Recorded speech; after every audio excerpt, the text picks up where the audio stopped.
Everybody ready?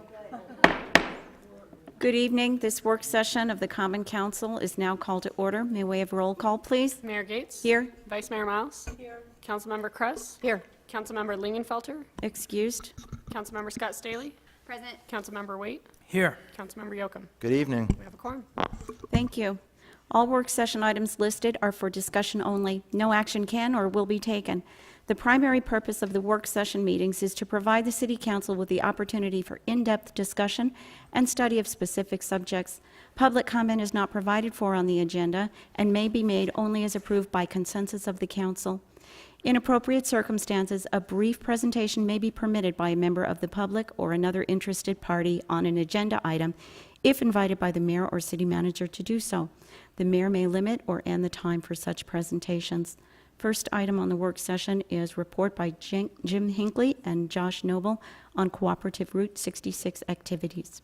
Thank you, Mayor. Just as we get moving forward, one of the things that I just want to remind the council about is our efforts on tourism, and our efforts include going and capitalizing on markets that are not necessarily in the United States. So we've been looking forward to hearing from Josh and Jim with regards to their efforts to make us a destination for people in the European market. And so with that, we'll let you guys kind of tag team the presentation however you got it laid out. So, Thank you, Mr. Vaughan. Mayor Gates, members of council, we appreciate this opportunity to give you an update on our activities. The main two things that we've been working on together this fiscal year so far is attendance and representation at the European Route 66 Festival, which was held in Zlín, Czech Republic in August. And then there was another conference called the Route 66 Miles of Possibility held in Illinois, where they held some workshops and had some discussions on what can be done on Route 66. So at this point, I will turn it over to Mr. Jim Hinckley. Thank you, Josh. Just a sinus problem. I'm not really working towards becoming a casket model, if anybody's concerned there. Let's see if we can get this.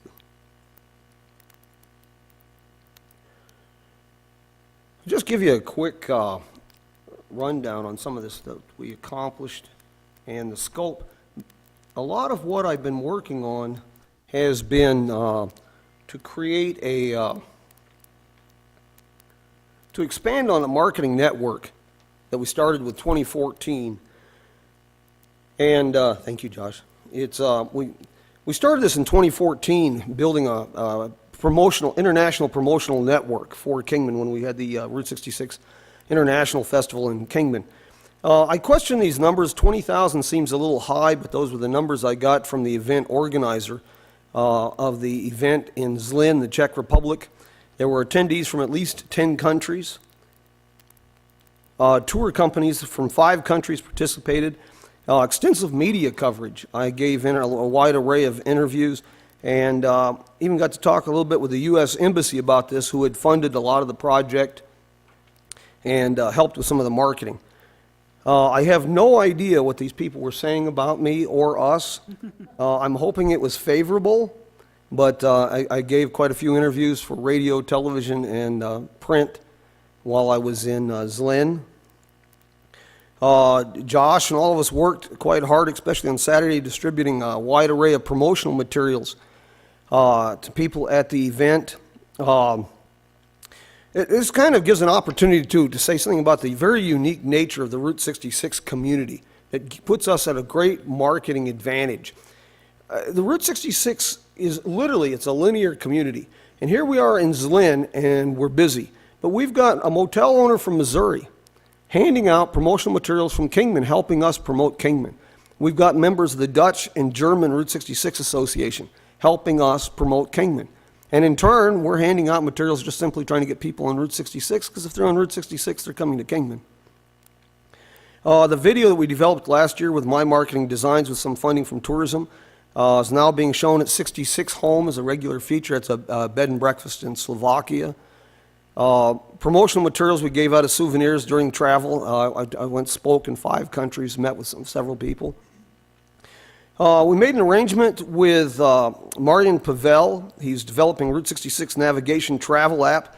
He'll be traveling throughout Europe this year, so leftover promotional materials that we had on hand, rather than dispose of them or try to ship them back, Marian's going to distribute them for us at travel fairs throughout Europe. Marian's on the road right now. I met with him again in Illinois. I met with him in Bratislava, and we'll be hosting him here in Kingman for 1 or 2 days for his research trip on the second generation of his app. There was an opportunity to meet with embassy personnel during the event because we're having an increasing problem with travel visa issues. That's really starting to kind of hurt travel development a little bit. One example is Trond Moberg in Norway. His travel visa was delayed 6 months this year, so he ended up postponing a tour. Jan Kuperis and Hank Kuperis, the U.S. bikers. Hank's been having some trouble with his visa, and we can't get to the bottom of it, so we had a chance to do that. We had several meetings to discuss planning for future Route 66 festivals. It looks like the next one in 2 years will be in Krakow, Poland. And next year there'll be a smaller version of the European Route 66 Festival in the Netherlands. Met with quite a few tour company owners to assist with their planning for 2018 and 2019 as well as the 2020 season. We had meetings with a lot of the Route 66 Association representatives to discuss ways that we can tie in with them and further create this promotional network. We also, there was a meeting with the chairman of the International Advisory Group to discuss coordinated development of promotional initiatives. And of course, I mentioned the developer of the Route 66 navigation app. I met with him in Zlin, and then he invited us down to his headquarters in Bratislava, and we drove down there after the festival. I also spent time with Darius in Poland, who's launching the Polish Route 66 Association, and I'm assisting him in creating a Route 66 travel guide for the Polish market. We've already had some direct benefits from this. September 4th, Thomas and Jana changed their travel plans. We met with them in Zlin, and they spent the entire day in Kingman. And we launched during this too, the Route 66 Road Ahead Partnership, the organization that was created through the World Monument Fund and National Park Service. And they're pushing several initiatives such as creation of a National Historic Trail designation for Route 66. I serve on the Economic Development Committee for that organization, and working with Dries Bessels and others, we created an international traveler survey, and that was launched during the Road Ahead at the festival in Zlin.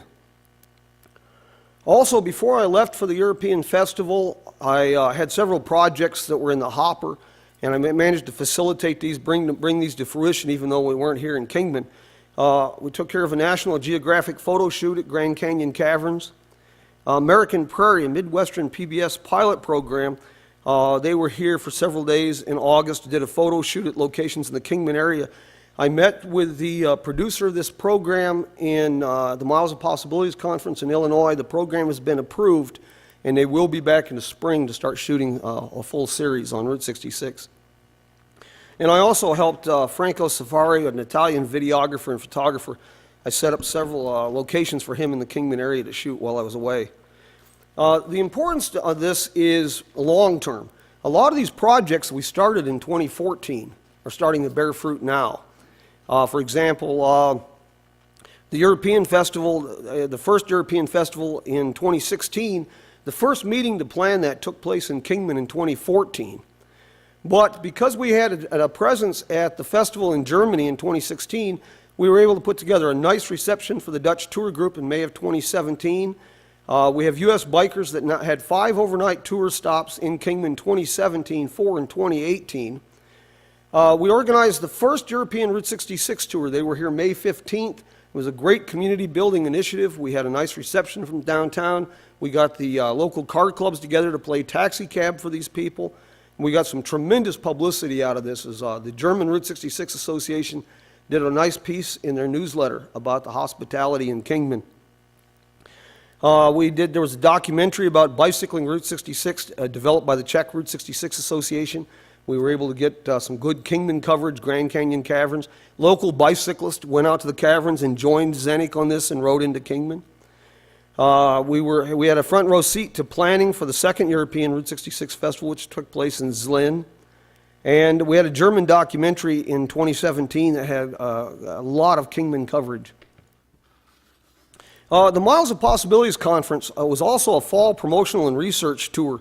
And I try to do this at least once or twice a year, is meet with as many city and business leaders, community organizers, event coordinators, so I can get a kind of a feel for what's going on Route 66, how the tourism market's changing. Before I left for Illinois, I drove to Los Angeles.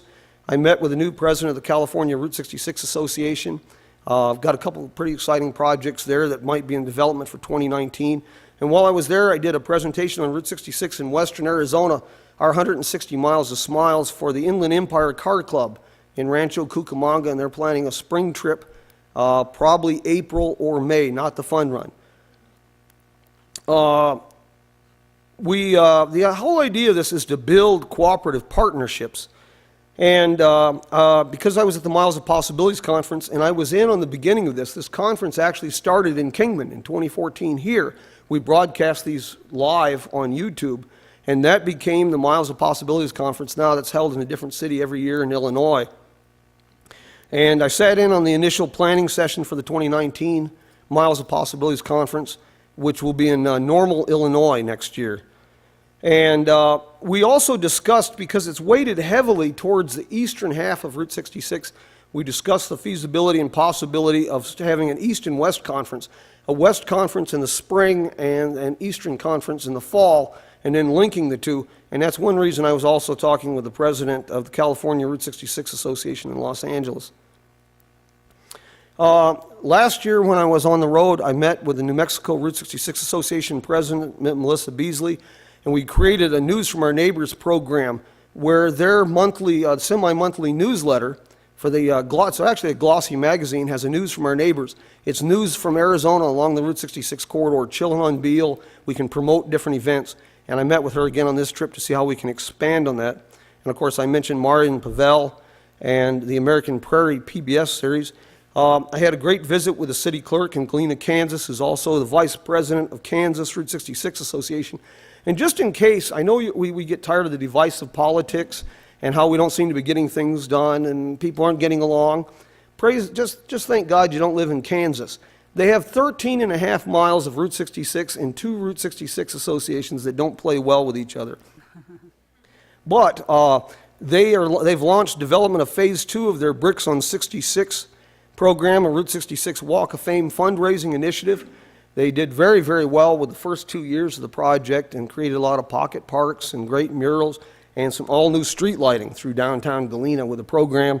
And they've enlisted the help of Dries Bessels, the president of the Dutch Route 66 Association and the chairman of the International Advisory Committee to help get this phase 2 off the ground.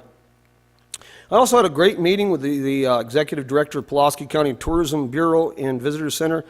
They've launched a neat program on Route 66 bricks and a neon sign park in St. Robert that's really gained a lot of traction and international attention. I met with other tourism coordinators and promoters along the road. Real interesting conversation and presentation by the president and CEO of Great Rivers and Routes, discussing the importance of linking Route 66 marketing to other attractions that your community has, like mountain biking, things of that nature. For them, it's the Mississippi River and Route 66. And then, of course, I met with Bill Thomas. He's the chairman of the Route 66 Road Ahead Partnership to discuss a very innovative motel owners initiative. This will be really handy for the renovation of the Hilltop Motel here. We discussed the centennial plans for Route 66. The state of Illinois has launched a very ambitious centennial project. There's a bill going through Congress now, a Route 66 centennial bill, and the National Historic Trail designations moving forward, and future plans for the Economic Development Committee, and an historic travel app that the Road Ahead Partnership is putting together that lists properties that were in the Green Book for the Negro motorist, things of that nature. Should be a great app.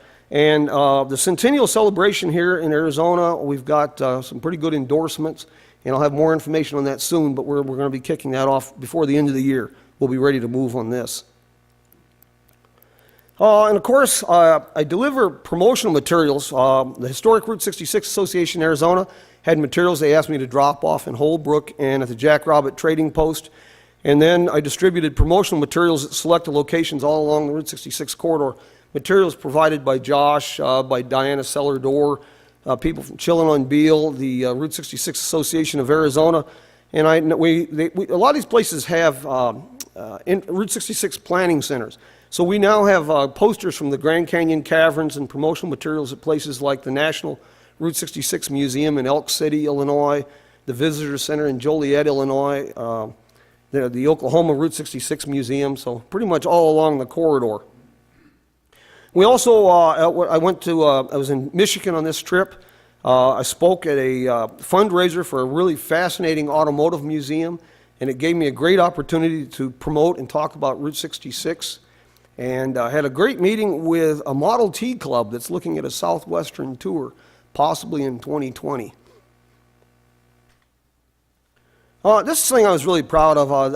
One of the things I do when I travel, and it's very easy to do, I want to start doing this in Kingman more, is when I'm at a museum, a restaurant, or any place, I always watch and listen. If people are trying to figure out where they're at, or they've got a map or anything going, I always ask if I can help. And I ended up giving out Arizona Route 66 passports, museum passes, things of that nature. And these folks sent me a delightful little text message on Sunday. I had met with them at the Route 66 diner in Albuquerque, that they just got into Kingman and they found it to be a sweet town. And I ended up meeting with them Sunday morning and giving them a walking tour downtown, and they spent a day and a half here in Kingman. And that's always great to see that. And I mentioned that many of the popular locations along Route 66 maintain a Route 66 travel planning center. And so I made sure we got materials in key places like the Wagon Wheel Motel, the Blue Swallow Motel. These are places that people don't always stay at, but they almost always visit for photo ops to ensure that we had good promotional material spread up and down the road. Kind of gives you a quick idea of what we've been doing, and there's quite a few big projects coming down the pike for the next year. Any questions? Anything I can? Any questions? Go ahead. Yes. Thank you, Jim. We appreciate all the work you do for Thank Kingman and just spreading our history throughout the world. Do you think there's any possibility for the Miles of Possibility Conference to come back to Kingman if we get a West Coast edition? Yeah, that's what I think there is. If we can do this get a West version, we can spread this around. I think Kingman's ideally suited for it. We did it very successfully. We did it good enough that they took the ball and ran with it. So I know we can do this here. And Kingman would be a great location. It would be for California, New Mexico, Arizona, and Texas. So we could pull this off pretty well. Yeah. Great. Thank you. Other questions? I just wanted to first thank you for all your hard work. We are so fortunate to have you here in Thank you. Kingman and have you as our ambassador out on Route 66. And I'm really happy to see you here tonight. This partnership between you and the city, I hope, continues on for a long time, because it sounds like we're seeing a lot of success happen and new opportunities come to Kingman. And I just want to thank you both for that. I really appreciate it. Thank you. Why we've got you here, maybe Josh, you could talk a little bit. I know that you and I have talked about the opportunity to expand our foreign outreach to the Chinese folks. We've had a really large uptick, and just some of your thoughts on, how do we capture that market a little bit more? So, if you wouldn't mind. Absolutely. So this year, 2018 so far, China is our largest outbound tourism market, and so we've reached out and received quotes for opening up a Weibo account for Kingman, and we've got a contract in place, and we should be launching that early 2019. That'll be for 12 months.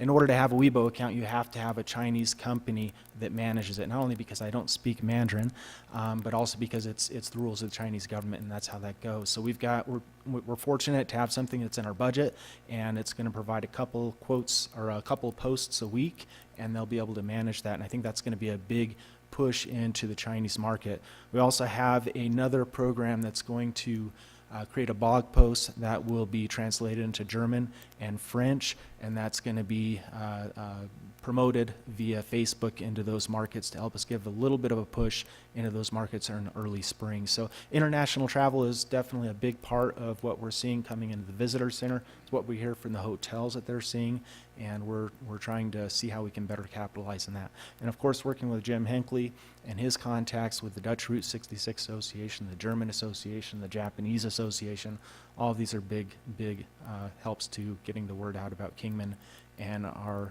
location on Route 66.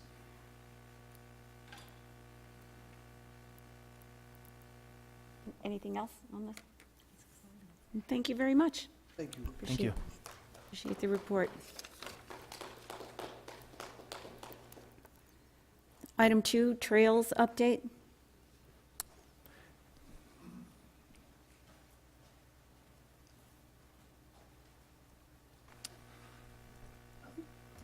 Good evening, Mayor and Council.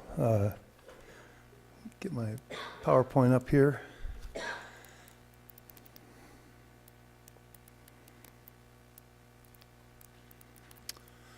Okay, so start out with the Rattler race was scheduled for October the 20th. It was to start at the Arch on Beale Street, and the finish line was going to be the Arch on Beale Street. The registration was to take place in Metcalf Park. We were all excited about that. Events like this bring visitors to our town to see our great restaurants, eat in our great restaurants, spend money in the nice shops downtown. And they learned something that we all know, that Kingman's a great place to live. Wednesday, October the 3rd, the rains came. We had between 2 and 4 inches of rain, depending on where you're at. And it really took a toll and washed out Fort Beale Loop trails and the monolith trails. Many areas were really devastated. The CRATA group was trying to figure out what should we do. They decided at that time to cancel the race, which we were hoping to get the race rescheduled. So we, safety being a major concern with anything we do in our department, we got our parks crew, maintenance crew out to work on the Fort Beale Loop trails. BLM started working on the monolith trails, and the CRATA volunteers started attacking all the trails. And we've made a lot of really good progress. This slide is just down from the parking lot, and it was totally washed away. We put some culvert pipes in there and made somewhat of a bridge so that when we get rains in the future, it won't totally wash it away. This is what it looks like from the side and from the top, and huge improvement. And they're going to use this area for the bike race. This is before and after over near the 93 freeway. We ended up using 48 tons of AB material for the building that bridge and for the trail repairs. And also we expanded the parking lot. The parking lot was all washed away around the top by the parking lot. To do that project, we have about 16 hours of excavator work in there, 120 man hours. And the CRATA shared some more information later. We thought we were all ready to go, and they said that they needed a little more work done over near the underpass going under the 93 freeway. They have to have 2 lanes going through there because the bike race is going out and back. And so we got together, Guy Reynolds got his staff and our inmate crew and headed over and got that taken care of. We got that finished this Monday. And to do that project, we got about 7 hours on the excavator and 88 man hours. So we're all ready for the race now. And this is just a picture of the parking lot where we expanded a little bit bigger, and it was all washed out around the outside of it, and just makes it a lot nicer. So the race is rescheduled now for November 17th. Like I said, we're excited about that, and it's going to start and end at the Arch, which is really cool. Like I said, they're going to be in Metcalf Park 2 days, and it's just great to see people going downtown, and it's got me so excited I want to hop on my bike and go try some of that stuff, but I don't know whether I'll venture out there yet. But we did share a good video on our Facebook page of one of the bikers out there with the helmet cam going through the trail. So if you get an opportunity, pull that up and look at it. It's pretty interesting. The CRATA group also had a Save Our Trails where they went out and cleaned up the trails on October 27th, and that was a good success too. We also have done some work at the White Cliffs Wagon Wheels Trail. The storm damage hit that pretty heavily too, and there were several washouts and several big boulders down on the White Cliffs Wagon Wheels Trail. Our staff, here's the area where it was really washed out, and we busted up some of the boulders and filled it in and leveled it out.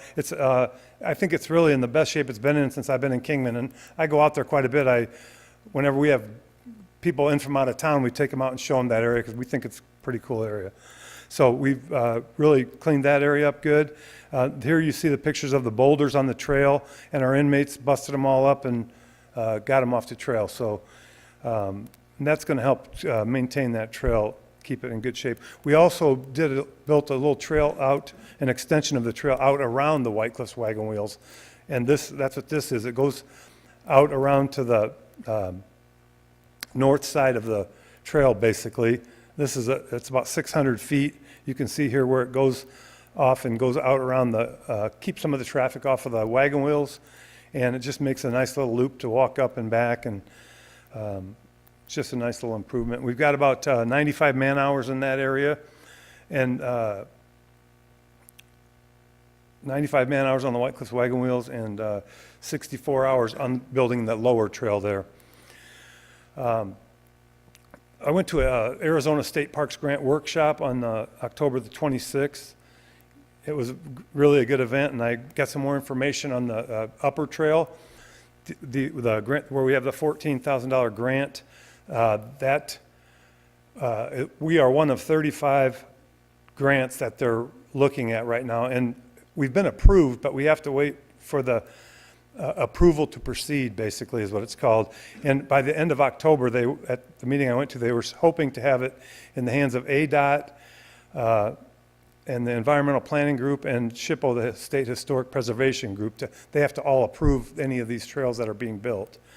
And so that's where the status of ours is right now, and we should receive word on that in December or January. And I have a meeting set with the ACE group, the American Conservation Experience representatives are coming to Kingman November 19th, I believe it is, yeah. They're coming to Kingman, and I'm going to go review the project with them. They're the state contract approved company that gave us the quote to do the project, and that's in talking with Mickey Rogers, the chief of grants in Arizona State Trails and Parks and Trails. They would be a really good group to work with. They happened to be at this workshop that I went to, and so I got to meet them and talk to them. And Rob had worked with them on this project when they got the quotes originally. And I want to get it lined up so once we get that approval, we can start on it. And we're also going to try to get more grant money. There's $1,200,000 more grant money available next year. And so I'm going to apply to extend that grant so we can try to get even a little more money for that project. So, well, hopefully a lot more money, but we'll see what they come up with. But we're excited about that. Here's a map of the upper trail, which I think you've all seen this. It was designed by the CRATA group, and the quote was, like I said, the ACE group supplied the quote of what that would cost to get that taken care of. We've always had a really good relationship with CRATA and BLM. We attended a lot of meetings together, and our trails have for sure improved in large part, obviously, to the CRATA members. The volunteer work they do is unbelievable. Matt Driscoll from BLM, the work they do. Public Works, the team that Rob put together when they built the Beale trails. We have a lot of really good trails in Kingman, and our park maintenance staff, with our inmates, they've done a really good job on the trails since the storms. This is what does success look like. To us, you look at Fort Beale Loop trails and the White Cliffs Trail, when that's complete, in combination with the monolith trails, we feel like we'll have some of the nicest trails in northwest Arizona. And bikers, hikers coming to our community, it's going to have a growing economic impact for years to come in our area. just a little bit about local trails. There's 88 miles of local trails in our area, and there's 80 miles that are unfunded right now, still to be built. Basically, there's 3,500 users at the Monolith Trail area, and approximately 5,000 a year annually at the Mojave County Parks trails. And this year, when we finish our trail, the upper trail, they've implemented infrared counters where they're putting them in so they can get actual counts of how many people are on the trails. They kind of like hide we don't want to tell everybody, but they hide them in a rock-looking thing, so they count everybody that goes by. So I think it'll be really cool to have that. And I think we get a lot more traffic at White Cliffs than we think we do, and I think we'll even get more when we get some of this done. Again, I'm really proud of the job that Guy Reynolds and our ADC crew and the GEO staff at the prison working with us on this project. The CRATA group, you can't say enough about them and the work that they've done on all these trails. They've been great to work with for us, and we're still working with them on going forward on this. So with that, that's about all I have, and I'd be happy to answer any questions. Thank you. Any questions? Go ahead. I just wanted to thank you and thank the staff. I've received so much positive feedback about the city jumping right on board, getting those trails cleaned up as quick as possible. I've seen it shared all over Facebook, a lot of excitement, and I hope, just to see that continue because this is such a wonderful asset for our community. So thank you from the bottom of my heart. I really appreciate it. Thank you. Mike, maybe you could just, I know that we've talked about the Phase 2 grant opportunities for White Cliffs. Maybe you could just explain to everybody what additional projects we would like to see done in addition to the 14,000 that we're already planning on. Yeah, that basically we'd use that funds for the upper trail still, which we have money budgeted, but we could also then use that for other areas. And I've got something I'm kind of, I think what Ron's alluding to a little bit. I would like to really make and it's going to take a lot to figure out if we can even do it, but I'd like to see the lower part of the White Cliffs Trail become ADA accessible so that they can get in there and at least see the White Cliffs wagon wheels coming down. I think that'd be really cool, and it would really dress up that area. And part of the problem is the bridge that's there. We don't know if that's historic or if it's just old. And so we've got to kind of figure that out. But that bridge is going to require a lot of work to get it in shape, even if we keep it like it is. But one of the things that I've thought about trying to do is make a bridge similar to the one we got at the golf course, where it's concrete and stone. It would really fit in nice there and look really nice. Make it so it's ADA dimensions, and it'd be a lot better for people to ride their bikes over, for people to go over in wheelchairs. It would just make that area a lot nicer facility. So that's kind of, I think, what Ron was alluded to a little bit. I've talked to him about that, and I've talked to several other people, and kind of I'm trying to get the groundwork laid so we can find out if we can really do it. So, but I think it would be a really nice improvement. Thank you very much. Thank you. We'll move on to item 3, Airport and Industrial Park update.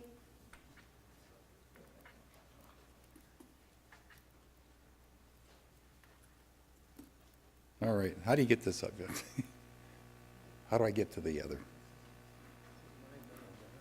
Yours is, yeah, okay, gotta get yours out. Well, X mine out of there and yours. Yeah, there we go, ah, we got you, there we go. No, thank you. Okay. All right. Mayor, Council. This evening, I'm going to try to give you just a brief update on the airport and the industrial park, so I'll kind of mash them together. But also, I just wanted to take this opportunity, if you haven't met him, Steve Johnson is here. He's our new airport manager. And something I found out since we've hired Steve is not only is he's a gifted artist, because I've seen some beautiful drawings of airplanes, but he's also a gifted photographer. So I think we got a pretty good deal on that package. So as you can see, one of the things is that the sign is certainly filling up. And I can just tell you right now that currently Bennett Bradley and myself are working with 3 clients. One resurrected yesterday for the 4th, and Mike from the chamber had a contact, and we'll be meeting with them tomorrow. So, you know, maybe by another year and a half, we can have 5 more plastered up there. So, again, they're all, one's in a major expansion, and the other one is looking at the area.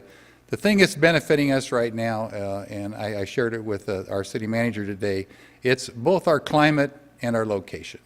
And so without even the fact that we haven't really updated the website and gotten that going full bore, it's that old story about location. But on the Kingman Airport, okay. Just wanted to show you a little bit about what's happening out there. We put a new roof on the terminal building, and we went with a hunter green, and that was at the recommendation of the architect to kind of stay with that old World War II theme look. And so the roof turned out really nice. And I have contacted the architect, and we should by next week begin to see the first of the latest drawings on the inside, which will have the pilot's lounge and will also facilitate that other open area and have that 1940s officers club kind of look. And you see the tower right next door. The flagpole is new. We moved that from in front of the terminal, and the other one was in pretty bad shape, and so we did this one. The tower, we had a structural engineer, a historical structural engineer visit us last week. He also took that opportunity to go down to Yucca and look at the sister tower, which is much shorter, but to get some ideas from that. And I think I might have shared with the council before that we believe now we have 3 in the United States, and that's probably maybe all that's left. There may be some other places.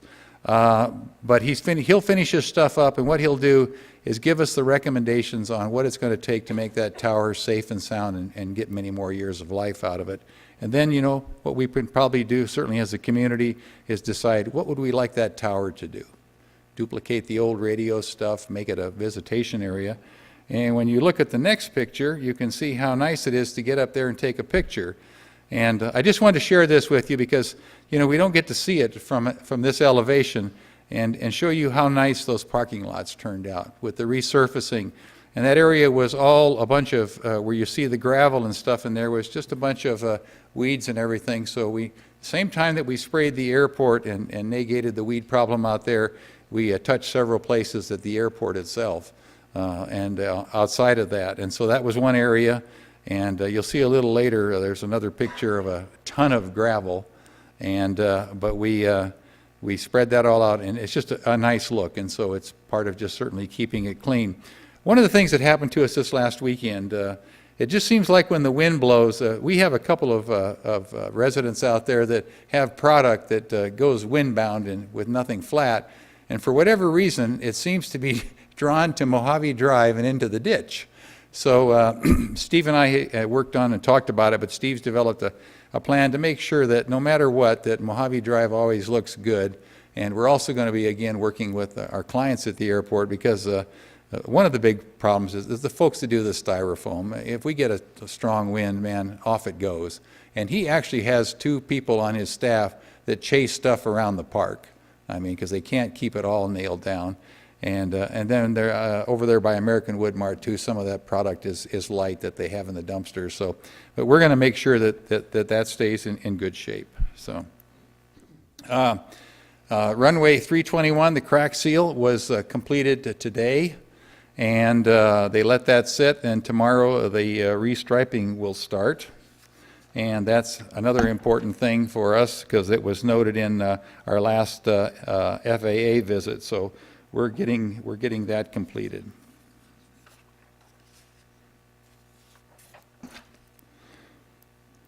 This is the Dross site, and this is you've heard a lot about this. At the last meeting of the advisory board for the airport, we actually had a presentation done for us. And for the first time, many of us saw pictures we had never seen before. We saw the original thing when how the Dross site was created. We saw the 3 smelters that were brought into Kingman. We saw the crushing of the airplanes, and then we saw the 20-foot deep trenches where the scrap was put. They didn't put the aluminum in there. Maybe pieces of it got in there, but it was a mixture of a lot of other things. And then just a little bit of history. Then the EPA had come up with this great thing about they sprinkle stuff in there, and I guess part of it was lime, and evidently there is a reaction that took place between the different metals that were in there, and so you have this bubbling up thing, and you can kind of see it right there. So we are in the final part with the Justice Department, and I think they've pretty much agreed that, you know, where the responsibility lies. This is going to be a longer process, I think, than most of us would like. But probably the biggest debate that we'll still fight out, and that is the EPA only wanted to put 2 inches of cover on this, and we're asking for a minimum of 4. It just has to be done right this time. So until you go out there, and for some of you who have taken the tour, this is kind of an amazing sight how these little volcanoes bubble up. You know, they don't spew anything out, but they sure make some big bumps and make it very inconvenient for the folks that are using the facility. Not too long ago, we had the Air Fest, and it was very successful. Our first, at least the first shot at it since the city's taken over. They estimate everything was free, so this is an estimate on the attendance. There were some aerial photos taken of the parking lot, and we kind of looked at the cars and the number of people and everything.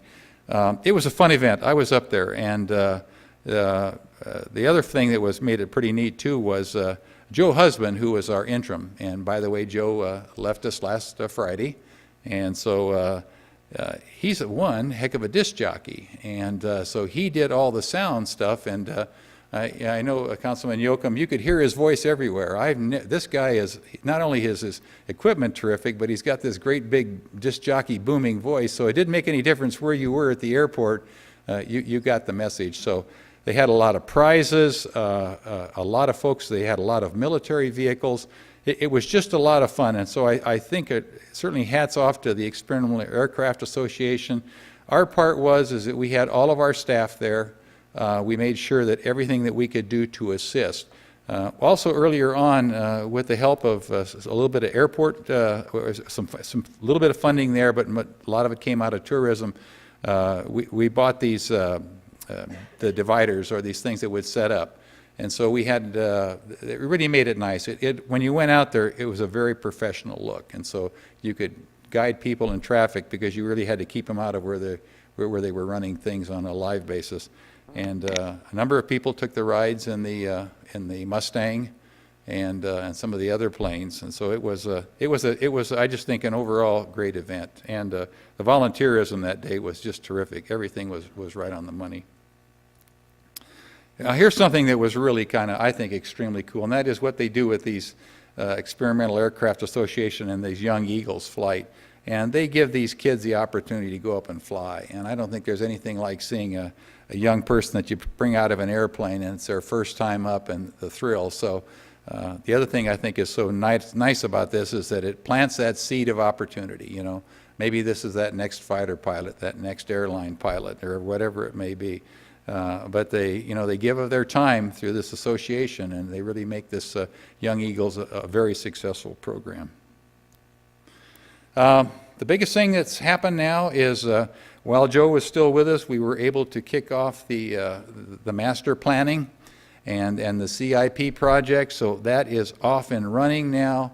The consultant, everything is in place. Steve will now pick up the ball on that. There will be a rather large, probably in excess of 20 members, Steve, coming up, a committee that actually will be called upon through all parts of the community, and they've identified a number of folks already that'll have input on the master plan.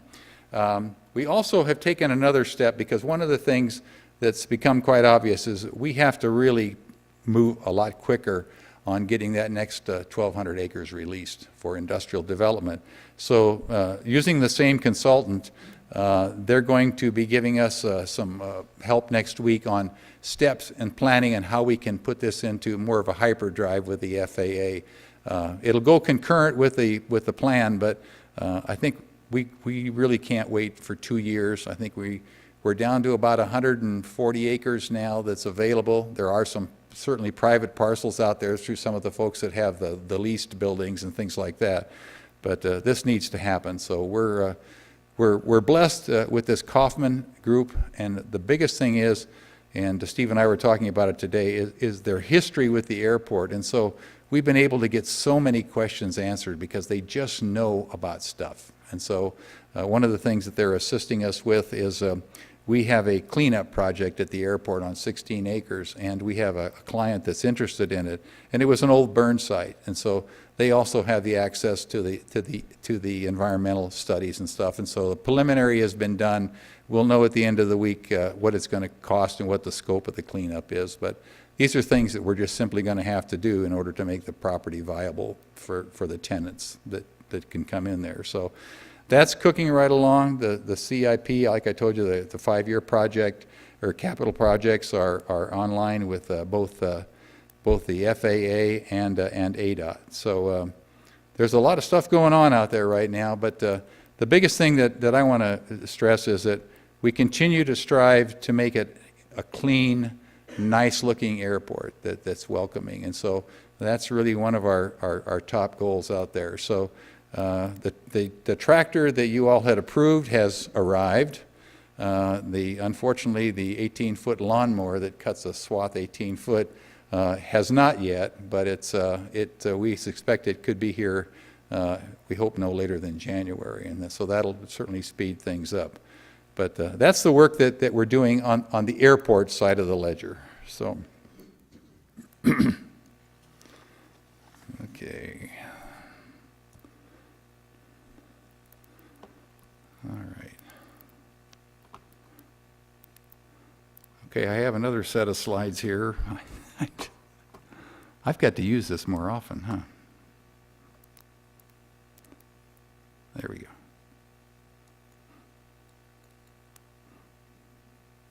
Whoops, no. I'm sorry.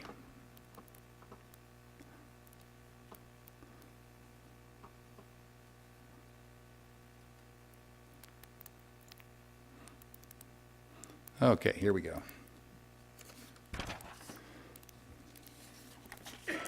On the Kingman industrial side, as you all know, we have Bennett Bradley from the gentleman we got from the county, and Bennett has just been a godsend to us. It was really it's been funny over the last few weeks. We're stepping up the work on we've got made the final steps on the update for the website and a number of other things, and these clients.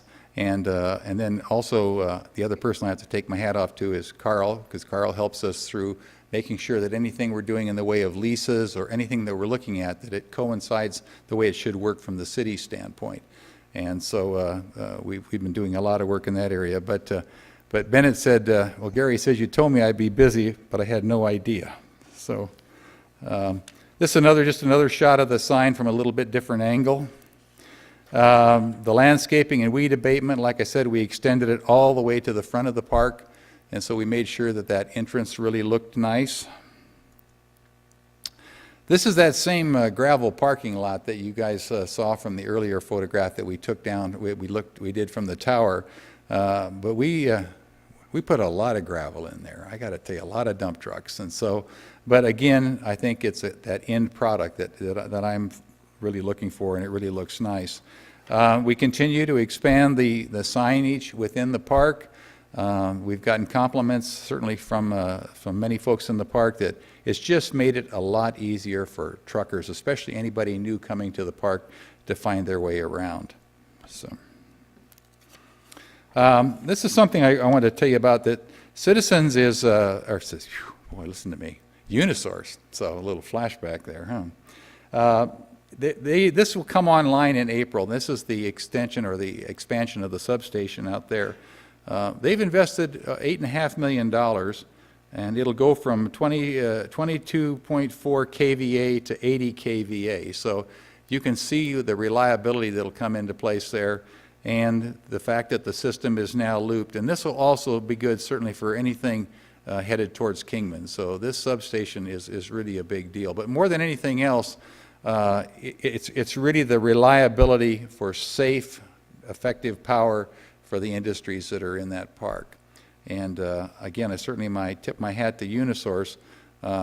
But I also have to tip my hat to Bill DiGiulio, because while he was still with Unisource, we had that outage at the park, and he happened to be in Tucson, and then it popped the second time. Well, when you're doing any kind of plastic extruding or anything like that, it's just a nightmare to come out of that. So Bill happened to be at a meeting down there, and he walked into the head guy's office and said, this can't go on anymore, and that got the ball rolling, and Lynn and them have just picked it up from there. So this will be a wonderful addition, and it's a great selling point whenever we're talking to clients. So this is something that we added in the last few weeks. There was a tipping problem with trucks, and as you leave the park and you cross 66, if you have a load that has a high center of gravity and you approach that corner, that too tight or you too fast, and try to make that left-hand turn onto 66, you can dump it. And so there were, I believe, 2 or 3 semis with pipe on them that did that. So what we did is we found these signs, and they are it's illuminated, and those little points of light that you see right there are run by that solar panel up on top. And so you now see these in other places in the county, but it's very effective, because right where it's at, you know, night or day, it's going to get your attention. And so we certainly can't dig up and change things on 66 at the signal, but we thought with this warning, at least we've given them an opportunity to say, you've got a tipping problem coming up. So that was a nice, and by the way, those certainly found out they're not free, so I won't tell you how much they cost. The other thing that we're doing right now, and these will be going up in actually the next couple of days, they've been completed, is to put signage on any of the lots that we have available, whether that be for lease or for sale. And these are large 4x8 signs. They're strategically placed on the lots so that they're very visible. And again, we certainly didn't take any chances. The sign company calls Blue Stake. We just make sure that we're doing it right. So again, these will be highly visible. We'll be touring a client tomorrow out at the park, and so they can see it right there. So the other thing that we're working on is the comparative cost of doing business, and so this is one of the things that between Bennett and myself that will certainly be a part of our website, but making sure that we have all the tools in place that everybody else has and that is competing against us. To make sure that we can do those cost comparisons. But again, it's so often what's bringing them here now certainly is our location, that proximity to that California market. So, thank God we have that. That's terrific. But this is what you will be seeing more and more from our department and when the website's up and totally operational. This was the manufacturing day when all the kids come out to the airport. We sponsored this as far as having the lunch and everything set up in at our administration building out there. But they get a chance. They get a chance to visit several of the businesses, kind of get their teeth into it a little bit. And so with these students, it's really nice because I always think it's kind of like that drip thing. Maybe we touch them. Gee, there's a job opportunity here. And more of the companies out there, I think, are embracing this because, like all places, the labor market is certainly tight in Kingman too. So the kids enjoyed it, and they had a great time out there. This is just some of the things I just wanted to share with you. When you're looking at site planning and building, and so when we get down with these clients and look at it, like on this one here. You never will hear a name from Bennett or myself of the company. What you will hear is Project X, Project whatever it may be, because it always is up to the client to let that cat out of the bag when it's time. And then the other thing you have to always say is sometimes they don't all work. You can go a long ways down the road and, maybe that company isn't the match.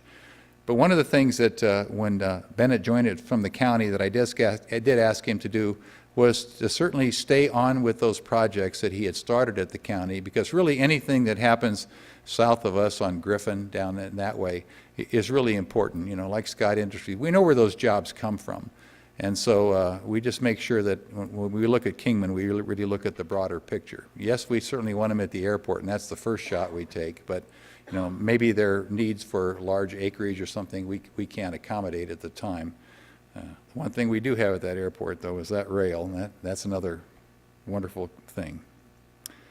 So with that, that's about all I have at this time around, and we will continue every few months to update you and let you know what's going on. So I'll be certainly open to any questions you might have or any additions you'd like to hear about.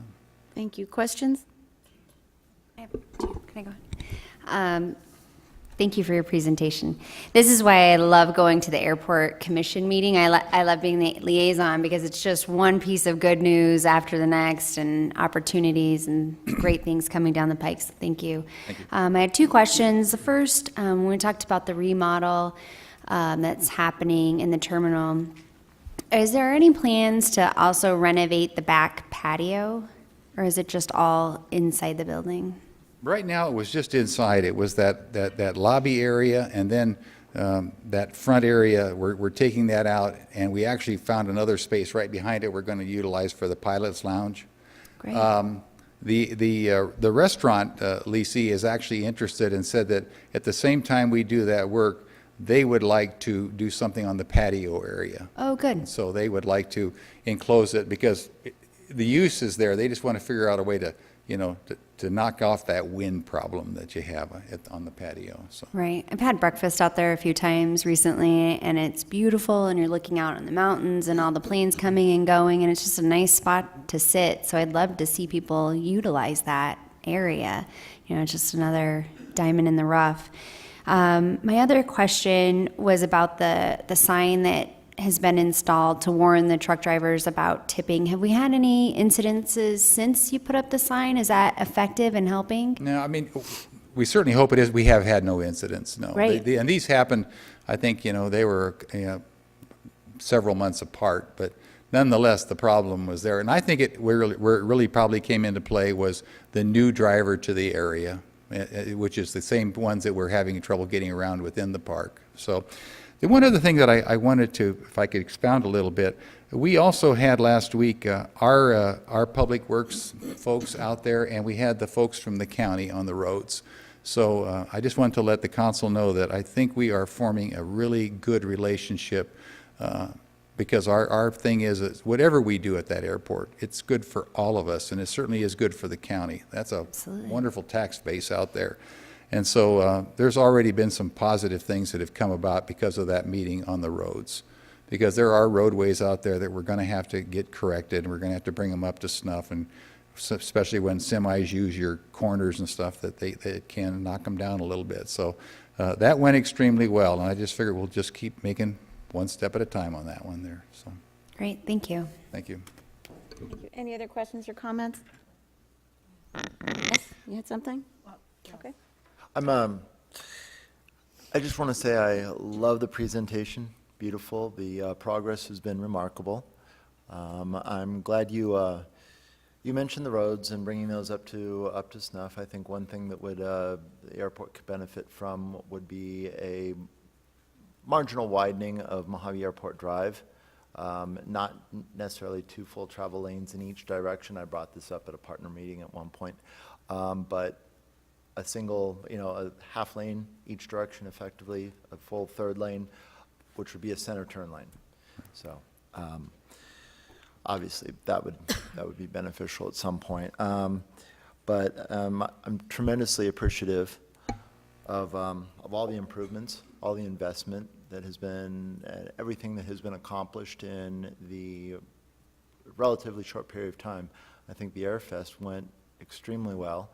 The bike rack railing, the partition railing, Right. barricade you mentioned, that was fantastic. It was very well thought out, and that was good investment. And Just good looks good. Very contribution. professional looking, wasn't it? Yeah, professional, and so I really appreciate everything that you, Joe, Steve, Bill, Bennett have all done, and really look forward to seeing all the continual progress and all the new business and enhancements that are and still to come. Yeah, thank you. you again very much for everything. Thank you. It was interesting today, I get an email from, of all people, Bill DiGiulio, who got an email, who got a call from a contractor that he had worked with out there who was working at one of the clients and talking about their expansion. And so that was something we could jump on because you just get it in directly. But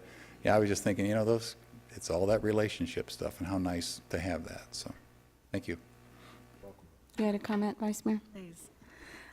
Well, I just want to echo all of the appreciation because it is thrilling to see all of these things coming into being that have been talked about and needed for so long. And the relationship building that you mentioned is so positive, and it's evidenced by all the things that are happening with the county, with the Experimental Aircraft Association and all the users. I'm very thankful. I do have two questions. One, on that substation, would that be an adequate power to address the needs as we expand into the phase two?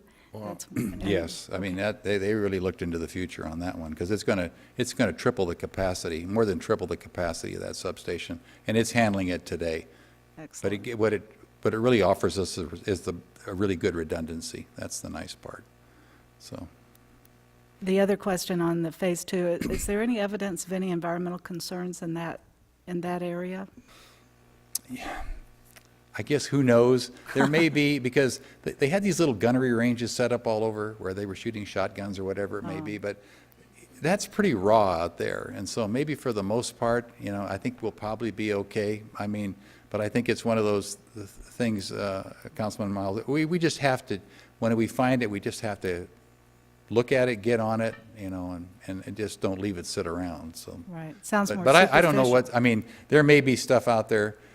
There's a few little things. Well, that's what's really been good about having the original advisory group, because they were out there. These people have kind of wandered all over the place, and they said, "Did you know about this or did you know about that?" And then we can talk with the consultant and say, we need to maybe look at this area. So Okay, good. the one that we're working on is very obvious. So It sounds like it's more superficial than buried problems like we're facing at the draw site. yeah.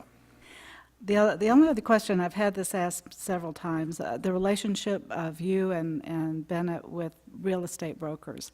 And even this week, again, they ask, can we call them? Can we do business with them? And would you address that? I have to jump in here. Carl, we've been working on an agreement to where if a real estate person brings us that client and sells the land, and I'm not sure if we've gotten all the way completed with that, of being able to offer, a commission. I think if it's not complete, I'm trying to remember exactly how many emails back and forth, but if it's not complete, it's almost complete. Yeah. But So it is something we've been working on. And I think too, I want to encourage, I think I'd like for us to become members of the Realtors Association, at least an associate member, because, to me, that's just a whole bunch of more salespeople that you got out on the street working for you. Exactly. So, but yes, we did address that. And so I know we've been looking at how is it going to work and what's the legalities of it. So, Thank you, I appreciate that. thank you. Any other questions or comments? I just had a quick question, and this question is in relation to the draw site. You mentioned that that to complete it, it's going to take a little bit longer than we would have, that we would like. Did they give you an estimated timeline to that, or are we still kind of working that out? I don't think not yet. It's just they are going to proceed. Steve, correct me if I'm wrong. The consultant is going to proceed with the drilling of the core samples, and we have to take, I believe, 140 core samples to do that. Because when you looked at the photographs, and we had never seen that before, was they dug those trenches, and then because a couple of the test drills, what they've indicated is clean, and then just a few inches over, the material was there. So they've already laid out a grid. They've showed us that, and they have it all mapped out. So that's going to start not too long. In a week or two, they're going to start drilling that. So, that'll give us a really good idea of the scope of it and the depth of the material that we have to deal with. So. Okay, and you mentioned that they've already started. They've done a couple drills already. Yeah, they've done a couple sample drills, and that's when they were trying to find out where the edge of those trenches were. They were looking at the old photographs, and so that's what they're determining. But they've set up a grid now, so. And I would just jump in, the physical process isn't what's going to take a while. I mean, I think they expect that to be done in a few weeks. Yeah. But then they have to generate a report that's going to take easily 30 days, and that's an initial report. Then you review that, you add 30 days, then you redraft that 30 days. And then you've got to send it over to the feds for their approval. So you're going to double the entire time you've already talked about. So just getting that done is going to take a bit of time. And that's the whole problem, is just getting that final approval. And I think once we get that, then the process will speed up. So as I keep saying every year that I think we're going to be done this year, I'm really hoping next year we're going to be done. But I think everybody's getting tired of me saying that. Well, it'd be nice. It's chewing up some nice property, so we just need to get it done. I think we're getting close. Yeah, much better. Thank you. I appreciate all the work that you guys are doing out there, too. Thank you. It's a team effort, so thank you. I have one last quick question. This probably goes more to Carl than anyone else regarding possible delays on the Dross matter and the difference between disagreements between getting 2 inches of fill as opposed to 4. Any idea what might be entailed as far as delays go? Well, I don't necessarily think the cover of 2 versus 4 is going to be so much of a delay as a matter of if they're going to do it or not, and if they decide they will not do the extra cover, then who's going to do it? Yeah, we are. So- Will we end up doing Right, it? Yeah. That would be with And the that city won't meeting. potentially That shouldn't. drag the process out? It won't shouldn't. Okay. Good And to that's know. been discussed from day one, the difference. So everybody's aware of it. It's just a matter of, are they going to pay, are they not? And if they're not, then where the city's going to come with funding. But we're still requesting that they cover the whole thing. Thank you. So. Any other questions or comments? Thank you very much for the presentation. Thank you, Mayor. The final item on the work session agenda is KAA litigation costs update. And I apologize, I'm getting over a cold. I was asked to provide a very brief update on what the costs have been so far with the various aspects of the litigation. We have 3 things that we're really processing. We have the condemnation case, and currently we have both parties, and that's the physical taking of the property and getting it turned over to the city. Both parties have actually filed motions for summary judgment. There's no real fact issues. It's basically the argument is going to be is the public purpose use and whether or not the city is a greater public purpose use or greater use than what the airport authority was. We filed our motion. The judge has already said in the past that he felt that the city's use was a greater public use. So there's some good indicators that's going to roll our way. Hopefully that motion will be ruled on fairly quickly, and that would finalize the condemnation case. Obviously, then, once you have a final judgment, there is room for appeals if someone chooses to appeal, but we'll see where that goes. Costs right now are $273,000. I'm rounding up a little bit for that. We have a second case that we had proceeded with, which was against the attorneys for KAA, as well as the KAA board. And that was the fact that the city was arguing that they were liable for the uses of the monies that they are using to pay for the defense of this case. There was a report in the paper that the case has been dismissed. That's actually incorrect. Certain elements of the case were dismissed, which were those elements that were against the KAA board itself. The case is still proceeding regarding the attorneys. The costs for that case currently are at $31,000. And the final aspect that we're looking at was the audit of the forensic audit of the records of the KAA when they had it under their operation. We are expecting a report anytime. I'd hoped it would be here last week. I'm now hoping it'll be this week, but I know that Mr. Tribe has more than us as a client, so it's taking him a little bit longer. And right now, we are at about $24,000 with that. That's all I have. Thank you very much. Any questions? I had a question. Just to make it clear, you said 273,000, 31,000, and 24,000 is my understanding. Is that just what the city spent, or is that City. an accumulation of, okay. The city's expenditures, there is an order that we're still appealing that the city's responsible for the attorney's fees for the airport authority. I don't have those records. We are not paying those records, so we are just waiting for any final disposition that rolls our way, so. Okay, and so we don't know what they've paid thus Do far? not. And there is some funds that had been set aside that they had already been paying. There was a fund that I think still has some money in there for that purpose, but right now, like I say, at this point, it's all on hold. Okay. But once we have once everything's done, we'll be able to do a final report and a final accounting of where everybody's at, so.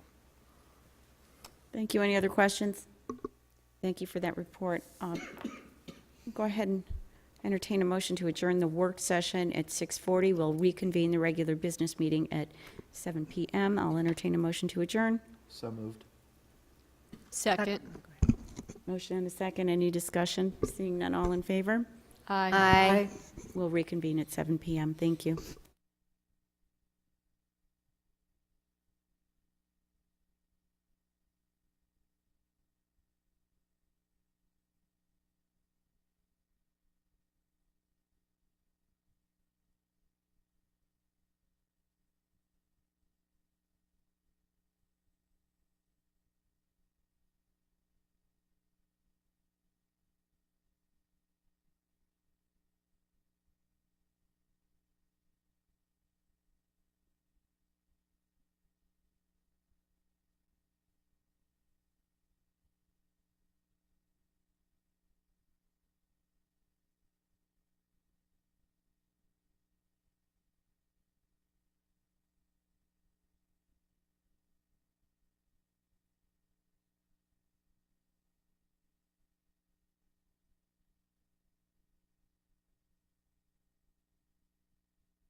It's 7 p.m.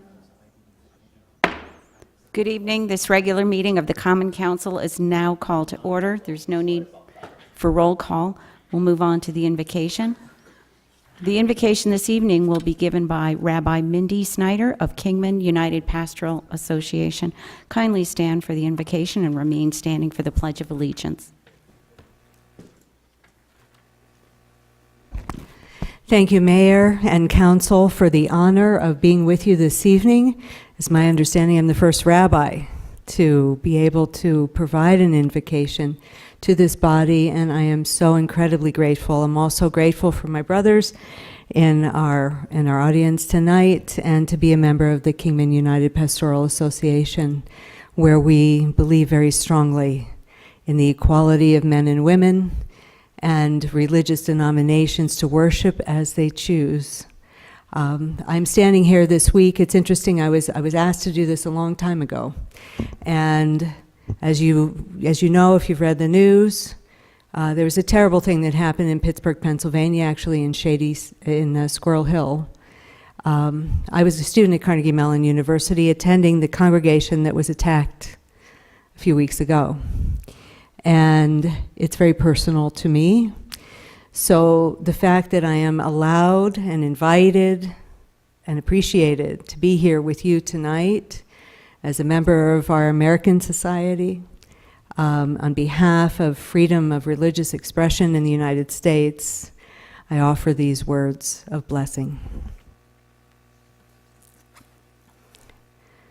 For the expanding grandeur of creation, worlds known and unknown, galaxies beyond galaxies filling us with awe and challenging our imaginations, Modim Anachnu Lach, we give thanks. For this fragile planet Earth, its times and tides, its sunsets and seasons, Modim Anachnu Lach. For the joy of human life, its wonders and surprises, its hopes and achievements, Modim Anachnu Lach. For human community, our common past and future hope, our oneness transcending all separation, our capacity to work for peace and justice in the midst of hostility and oppression, Modim Anachnu Lach. For high hopes and noble causes, for faith without fanaticism, for understanding of views not shared, Modim Anachnu Lach. For all who have labored and suffered for a fairer world, for all who have lived so that others might live in dignity and in freedom, Modim Anachnu Lach. For human liberties and sacred rights, for opportunities to change and grow, to affirm and to choose, Modim Anachnu Lach. We pray that we may live not by our fears, but by our hopes, not by our words, but by our deeds. Blessed are you, whose name is goodness, and you are worthy of thanksgiving. Amen. Thank you very much. Thank you. I pledge allegiance to the flag of the United States of America and to the republic for which it stands, one nation, under God, indivisible, with liberty and justice for all. Thank you. Please be seated.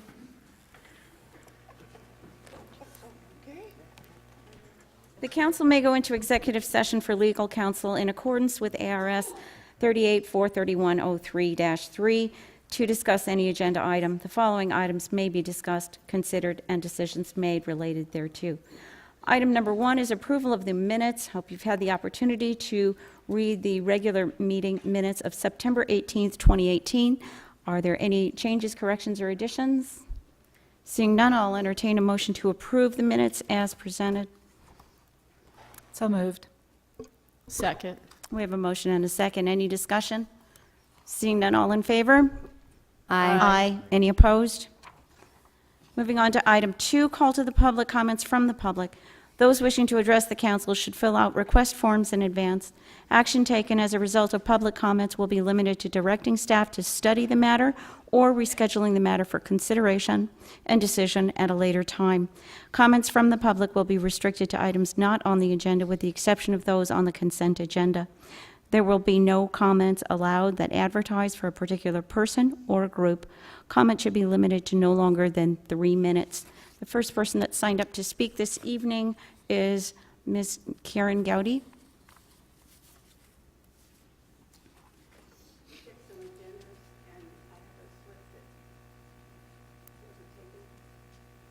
Okay, do we have any more agendas? Okay, I don't have any agenda, but please feel free to come, here we go. Yeah, if you want to bring your slip forward or just when you wish to speak, thank you. My name is Karen Gowdy. I am a resident of Kingman for almost 50 years now. I'm an original director of the Mojave Museum of History and Arts, and have done a lot of public speaking on the history of the area and Route 66 over the years. When Toby Orr got a grant to build a powerhouse museum, he asked me to oversee the designing and building of the exhibits, which I did. So I have been interested in the city for a long time. I came tonight because of something that occurred to me. I was glad to see that the city is supporting the downtown businesses, but then I kept hearing a conflict between people who thought the street closures were helping them and people who thought they were hurting them. So I did a walk around and I talked to some of the businesses downtown, and indeed there is a pattern. Those businesses which provide food and alcoholic beverages, and those which have the secondhand stores, all convinced me and felt very strongly that the closure of the streets helped their business. Those businesses which were hurt that I talked to were specialty shops, and that includes Connie's Quilter's shop and the knit shop, whose business she felt was hurt enough to have her move from a location on 4th Street up to 7th. The reason I'm talking about it is because I think it's important that not one type of business over another should feel encouraged to be a part of downtown Kingman business community. I want to see a lot of different businesses, and that includes the specialty shops, which are, in a sense, being shut out now. And that's why I did the walkabout. I feel that the economy is better served if we have a lot of diversity of different kinds of businesses downtown. And so to encourage one type of business over another, I think is a mistake. And I don't think the city realizes that that's happening with their street closures, but I do think it's something that you might consider, and perhaps maybe something can be done about it. That's about it. Let's see if I had anything else there I wanted to say. I'm not suggesting that street closures be eliminated, but I am suggesting that the city find ways to encourage the specialty shops, because they are an important part of the community. Thank you. Thank you very much for your comments. I don't know if I'm going to pronounce this correctly. Barbara Gruen? It's green. I'm sorry. That's okay. My name is Barbara Green, and I regularly come to the downtown area, to the Spinster located on Beale Street between 6th and 7th. It was located on the 4th Street between Beale and Andy Devine for 13 years. One of the major reasons this business relocated was because of the increase in street closures and the negative impact it was causing. By the end of this calendar year, there will have been 25 street closures downtown, mainly on weekends during the spring and fall seasons, which are the busiest for our downtown shops. In comparable cities across Arizona and those aligned with US 40, only Needles, California comes close to that number of street closures. Needles has 18 to 20 closures annually. None of the other cities have even half the number. Recently, there was a closure up to 7th Street. Street parking on the 600 block of Beale was restricted and remained empty and unused all day, inconveniencing every patron of that block, disrupting a scheduled event at the Spinster, and all without prior notice of any kind. I am presenting a petition for responsible street closures during business hours. The signatures have been collected over the past 2 weeks at the Spinster. It proposes limiting street closures to once a month, to no more than one block at a time, and that events requiring larger areas be moved elsewhere to accommodate both the event and parking for attendees. Car shows and events that utilize public parking without needing street closure to be restricted to areas that do not curtail business access, such as Metcalf and Locomotive Parks. Barriers should not be installed at 7 a.m. for an event at 4 p.m. All events with road closures should require notification of affected businesses and provide proof of that notification if necessary with a sign-off sheet or a mailing to each address. And no street closures should be allowed during scheduled road work. Thank you. Thank you, Ms. Green. Leonard Marceau.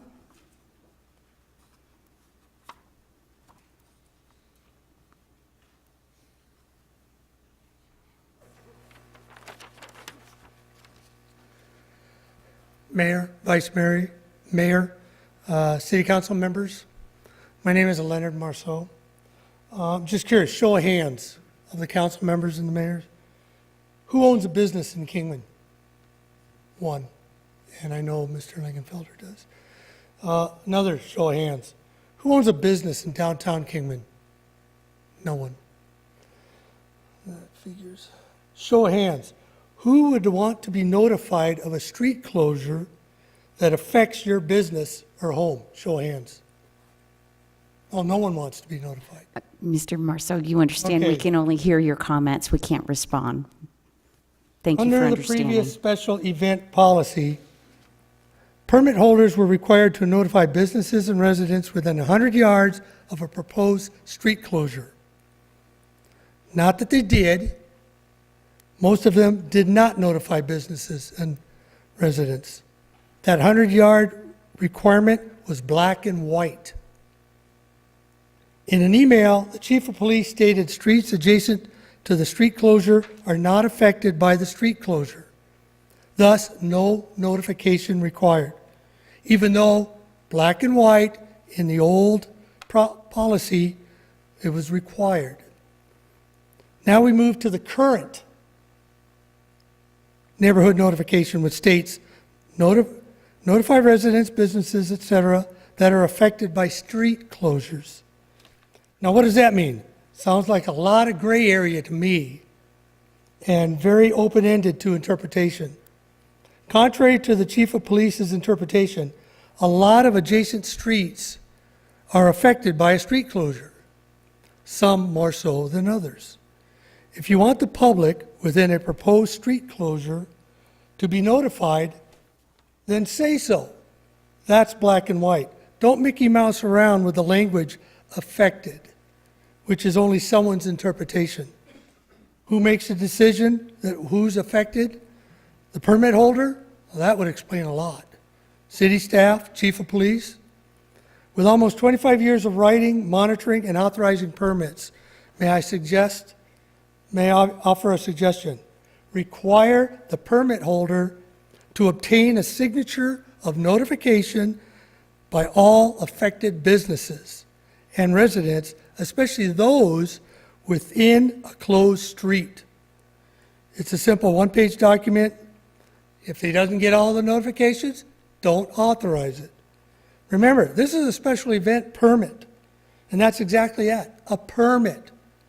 You can require any stipulations you want for the benefit of the city, the businesses, and the homeowners. Verification of neighborhood notification is required. It's not happening. It's a joke. Regarding neighborhood notifications, it's obviously the past and current process doesn't work. How would you feel not receiving a notification of a street closure for your business or your home? Put yourself in the public's shoes. We're tired of this crap. Thank you. Thank you. Ms. Linda Thompson?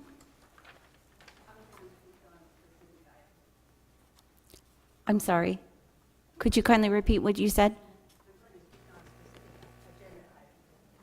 Okay, I'm showing this as call to the public. Could you kindly? Okay, thank you. Thank you very much. We'll move on to the consent agenda. All matters listed here are considered to be routine by the City Council and will be enacted by one motion. There will be no separate discussion of these items. If discussion is desired, that item will be removed from the consent agenda and will be considered separately. Is there any item on the consent agenda that any member of council wishes to have removed for discussion? I would like to remove items D, the airport runway crack seal project approval, and item E, the proposed cancellation for our next meeting of 2 weeks from tonight. Thank you. Any other items? Councilmember Yocum, did you say item D? D and E. D and E. That, okay, thank you. Any other items? Seeing none, I'll entertain a motion to approve the consent agenda with the exception of items D and E. So moved. Second. Motion and a second to approve. Any discussion? Seeing none, all in favor? Aye. Any opposed? Moving on to item D, under the consent agenda, airport runway crack seal project approval. Kingman Municipal Airport completed a procurement selection process for runway 321 crack seal services in September of 2018. 3 bids were obtained from contractors for the work. A purchase order was issued to Sunland Asphalt for the project, and the work was scheduled to be performed on the 22nd of October 2018. While performing the work, it was discovered that the estimated quantity was insufficient to complete the project due to runway surface conditions. A change order was issued by the contractor, which will increase the project cost to $57,000.36. Staff recommends approval. Councilmember Yocum, did you have a specific question? I did. There was no supporting material with this item. I was wondering how much worse the runway surface condition was than was expected or anticipated by the contractor. And it only says what the project cost increased to, and not what it increased from or by how much. I was wondering what those figures were. It increased from about $46,000. Right, and it's still considerably, it's several $1,000s less than the second lowest bidder, so. And how much worse is it than was expected?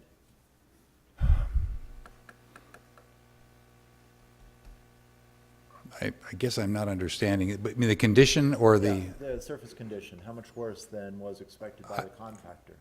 I think what they ran into, and correct me if I'm wrong, Steve, some of the cracks were much larger, so they had to provide a base and then build on it. I think if I'm, Steve worked with, Joe and Steve negotiated the price, so. The initial negotiation was an additional $22,000. To your specific question, the additional price beyond the initial was, I believe, $10,500. So we basically split it. And my understanding was that they got 2/3 of the runway complete with sealant, and then ran out of product. And the condition was due primarily to insufficient or deferred maintenance? The original condition of the runway, which dealt with all this, yeah, I would say that that's probably a fair statement. That, Thank you. That I don't have any other further questions. That answers mine. Thank you. Councilmember Kress? Thank you. Did the contractor have the opportunity to look at the condition of the runways that they were being contracted to repair before they submitted their quote? My understanding is yes to that. 22% is a big miss. Yes. What level of confidence do you have that they are not going to have another miss? At this point, the project was completed today at that 10,500 number. I would think twice the next time they come in on a bid and want to verify. I think part of the concern or part of the confusion was two of the bidders, which were higher, Right. did it, I believe, in linear feet. This contractor did it in pounds. And I would say the next time around, I don't want to see, I would prefer not to see a mix of pounds to linear feet. Everybody basically doing a similar estimate, and I think that might have been part of the issue, but that's a guess. Okay, thank you. Any other questions? Comment. You know, we had a discussion a couple of council member meetings back about design build or design bid build, and I just want to say this illustrates to me again some of the problems encountered when you just take a low bid, even though you think the specifications are equal.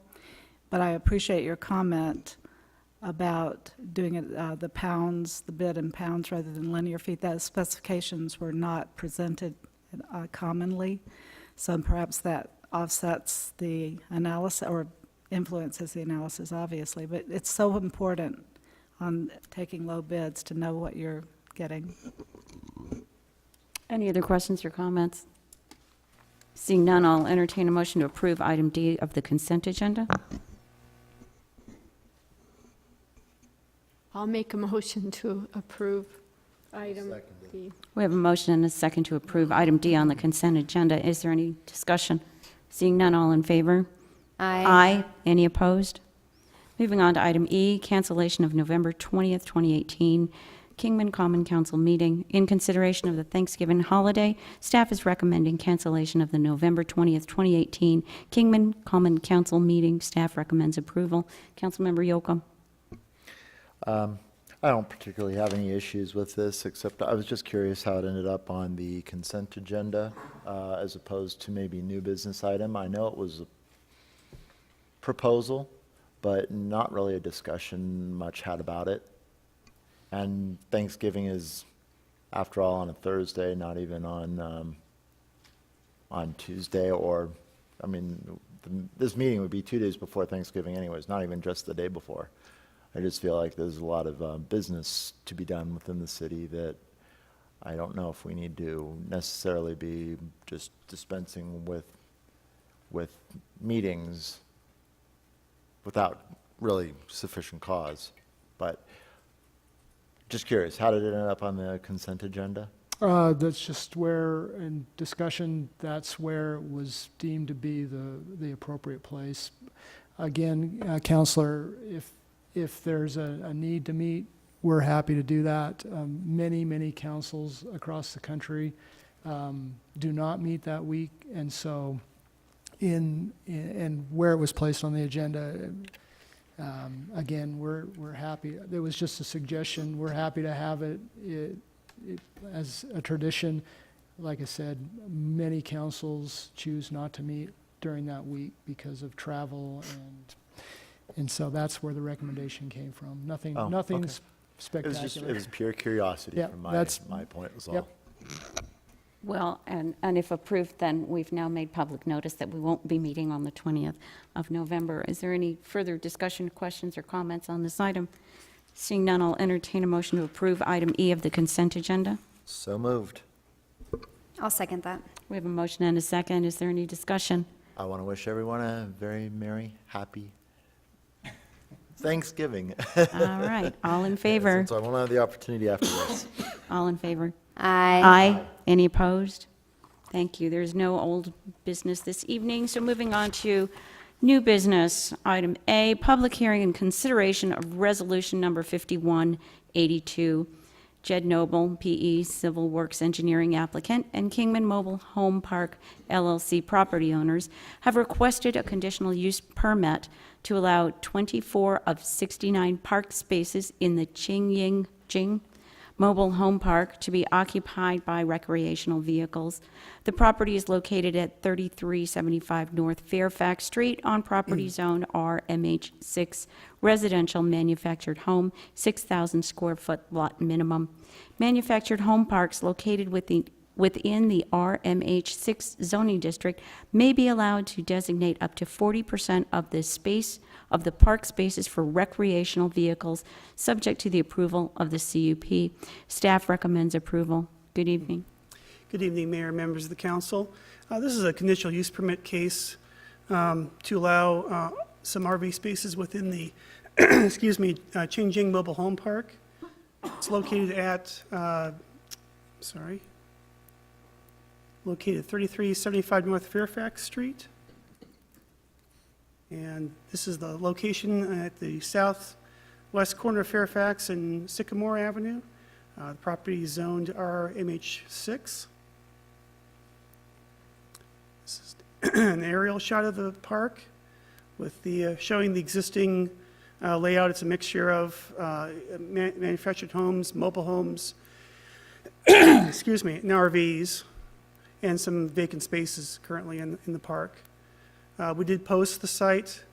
Public notices were published in the Minor, sent notices to the surrounding property owners. We also had the park managers hand out notices to the park residents in September. We received one letter opposing the CUP from a property owner outside the park. However, there were no objections received from any park residents. And there were no department or agency objections or comments. Again, this would allow up to 24 of the park spaces to be used for RVs. Currently, the park has 42 spaces occupied by manufactured homes or mobile homes, and 7 are occupied by RVs. The history on those RVs is somewhat unclear. However, Section 5.400 of the zoning ordinance was amended in 2015 to allow a certain percentage of RVs to be in manufactured home parks in the RMH6 district by conditional use permit, provided that certain conditions are met. There was an site plan that was submitted which shows the spaces that are intended for RVs, as well as those reserved for manufactured homes. A maximum of 40% of the park spaces may be utilized by RVs. It's a little small, but this is the park plan that was submitted and reviewed. Basically, we've determined that the plan will meet our requirements. There's a requirement for RV spaces to be on paved or, to have paved or graveled non-tandem parking spaces. That's not really addressed in the plan. However, it's recommended as a condition of approval. The internal streets and access are required to be paved. That is true for all the RV spaces except for one, but it's already an existing space, so we're not requiring that space to be paved. So the required findings for a CUP, these are the required findings that the P&Z Commission makes. Basically, it meets all the regulations in terms of the general plan and the zoning ordinance. The bulk regulations appear to be met. It is currently being used as a manufactured home park with a mixture of units. So an increase in the number of RV spaces would not appear to be have a significant impact on the character of the area. Traffic patterns, increase will be fairly minor.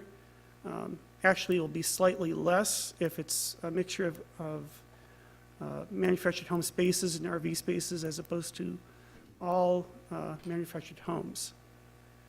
Landscaping and fencing is already in place at the site, and it doesn't appear that it would create a nuisance. So the Planning and Zoning Commission voted 6-0 to recommend approval of the CUP with the following conditions. One is that the park plan that you saw in front of you earlier. That is the approved plan for this CUP, and that each RV space will be provided with a paved or gravelled parking space. And those conditions are contained in Resolution 5182, and staff is recommending approval. And I'll be happy to answer any questions you might have. Thank you very much. Any questions of staff? Yes. Just a few. Sure. Did I understand that our ordinance allows 40% of mobile home park, 40% of the spaces to be occupied by RVs now? It does, as long as the CUP is approved and as long as it's located in an RMH 6 zoning district. Well, that would, if there are only 69 spaces, Mhm. this is a lot more than 40%. So, am I doing that math right? 60, no, well, it's They're less asking- than that. It would be, 24 of 69 park spaces. mhm.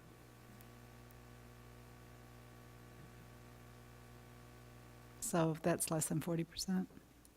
It's less than 40%. It is, because 40% is 28, come to the, good. Okay, so it fits our ordinance, You had excellent. me worried there for a moment, but. I was sitting here going, what's the math here? But it does fall under that, so that's good. It Okay. falls under ordinance. And is this considered long-term RV parking, or do we know? That's my understanding. The applicant is here this evening and can probably answer the question better than I can, but my understanding is these are not intended to be overnight type spaces. This is not really campground. This is more long-term leases. Do they have utility hookups for these RVs? They do. Okay, thank you. Okay, sure. Any other questions or comments to staff? Okay, I do have a question for staff. wonderful. Is the city, are there any concerns from the city that this increase could affect the property values of the surrounding areas? I know that I read the letter sent by somebody who lived near it, and that was that person's concern, and it was a legitimate Mhm. and compelling concern. Is that, I mean, is there anything we can do to alleviate that? Could we have them erect longer fences, or? Well, the person that did comment on that concern is actually behind a 6-foot fence, which is located between the park and their property. It's, they can, would be in this area. I believe they're one of these residences back here. So there actually is a wall already between them and the park. Yes. I'd like to speak to Councilman Waite's point. That was my initial concern when I was looking through the agenda, is that this could negatively impact the other homes in the area because it is residential.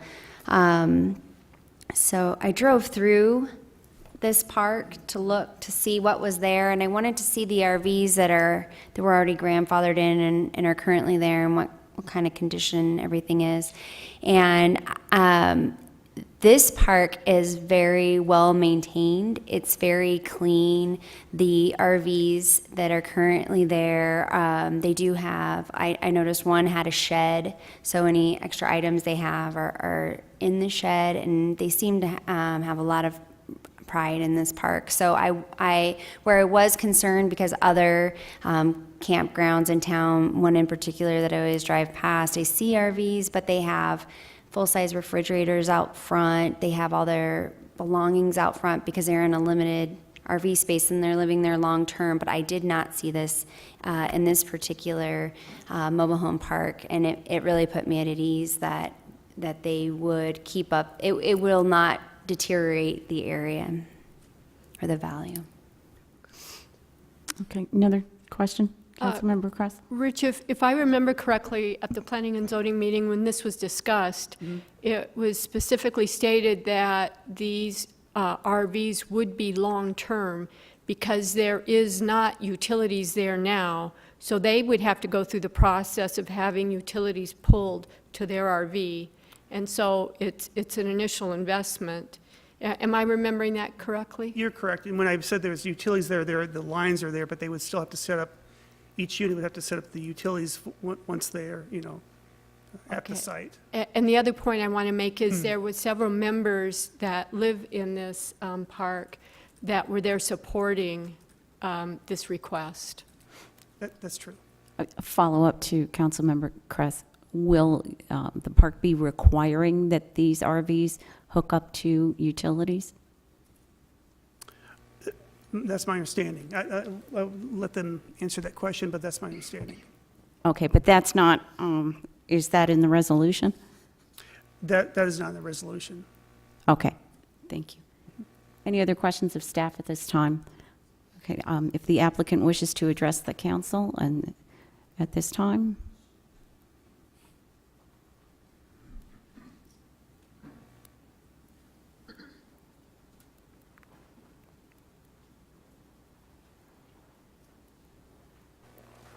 Good evening, council. My name is Jed Noble. This is John, the park manager. So, I'm John Corradini, the manager of the park. Pleased to meet you. Well, I guess, I don't know if you had anything you wish to ask or tell the council.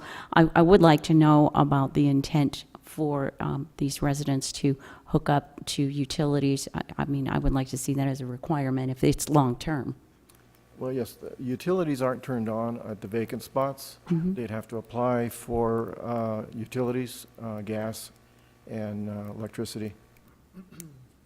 And they'd supply their own butane or propane. Okay. My question, sir, I'm sorry if I wasn't clear, is there, are you planning to compel them to hook up to utilities? Oh yes, they'd have to. They couldn't stay there. It's long-term, so they'd have to have utilities. Okay, so you'd be comfortable if we put that in the resolution? Oh, yes. Thank you very much. Thank you. Any other questions or comments to the applicants? Thank you. Thank you very much. This is a public hearing. Does anyone in the audience wish to address the council on this item? Seeing none, we'll close the public hearing. It is now an action item. I'll entertain a motion. I move that we accept or approve the resolution with the changes to require the RVs hooking up to utilities. I'll second. We have a motion and a second for approval. Is there any discussion? Seeing none, all in favor? Aye. Any opposed? Thank you. Moving on to item B, public hearing and consideration of resolution number 5183. Robert and Judith Bennett, applicants and property owners, have requested a conditional use permit to expand a mini storage complex at 3442 Wallapai Mountain Road on property zone C2 HMR, Wallapai Mountain Road Design Overlay District. Access to this site will be from a new driveway on Roslyn Drive. The applicant has indicated his readiness to construct the mini storage units in phases as soon as funding is secured. Staff recommends approval. Good evening again, Mayor and Council. This is another CUP for expansion of mini storage complex at 3442 Wallapai Mountain Road. The applicants and property owners are Robert and Judith Bennett. This is the location at the southeast corner of Roslyn Drive and Wallapai Mountain Road. Property is currently zoned C2 HMR. Mini storages can be expanded or constructed in the C2 HMR district by conditional use permit. Just to the south and west of the site is the Boulder Creek Estates area, and off to the northeast is Wallapai Foothills Estates. So it's primarily a residential area. For those of you who've been on council for a while, the CUP was originally approved in 2013. And there were two one-year extensions of time that were granted in 2014 and 2016 for a mini storage complex on the site. The extensions of time are required as a building permit was not issued within the one-year of the effective date of the CUP, which is required. The developer did obtain a grading permit from the city in 2015. That was not acted upon, and that one expired. The last extension of time request was not granted by the council in January 2017, as there was no immediate prospects to do the necessary construction in a timely manner. However, more recently, the applicant has submitted civil improvement plans prepared by a licensed civil engineer. And these plans include grading, utilities, street improvements, on-site paving and parking, as well as finished floor elevations of the storage units. And this is part of the plans that were submitted. They indicate 5 new buildings with about 200 units total. There'll be an office building on the property, a single driveway, as I said, on Roslyn Drive, and some parking as well. The site itself slopes from the southeast to the northwest. It's not in the floodplain. There's no sewer available to the area, but there are water lines in the area. There would not be a requirement for a sewer line extension, as the site is more than 500 feet away from the nearest sewer line. The property is accessed from Walpay Mountain Road and Roslyn Drive. Walpay Mountain Road is paved with curb, gutter, and sidewalk adjacent to the existing storage buildings. And the remainder of the site is, or the roadway is paved, but without curb, gutter, or sidewalk, as is Roslyn Drive. We did post a site. We did have 2 persons who spoke against the CUP request at the P&Z meeting, and 1 spoke in favor. There were no objections from any city department or agency on the CUP. Engineering did comment on some requirements that would be that would kick in at the time of development. The P&Z Commission made its required findings for a CUP. The property is identified on the general plan as being designated for a community commercial land use, and the C2 HMR zoning is in conformance with this land use designation. The bulk regulations will have to be met for the C2 HMR district, which is both a use district as well as a design district. And that includes building heights, varied parapets, architectural features on long walls, setback requirements. We're also recommending that no unit doors face either the streets.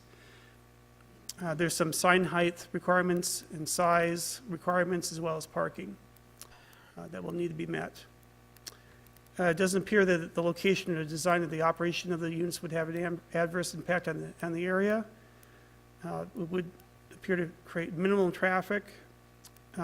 Landscaping will have to meet both the Section 10 of the zoning ordinance as well as Section 14.110 of the landscape of the C2 HMR district. And it doesn't appear the site would create a nuisance to surrounding owners. So the Planning and Zoning Commission voted 5-1 to recommend approval of the request with the following conditions.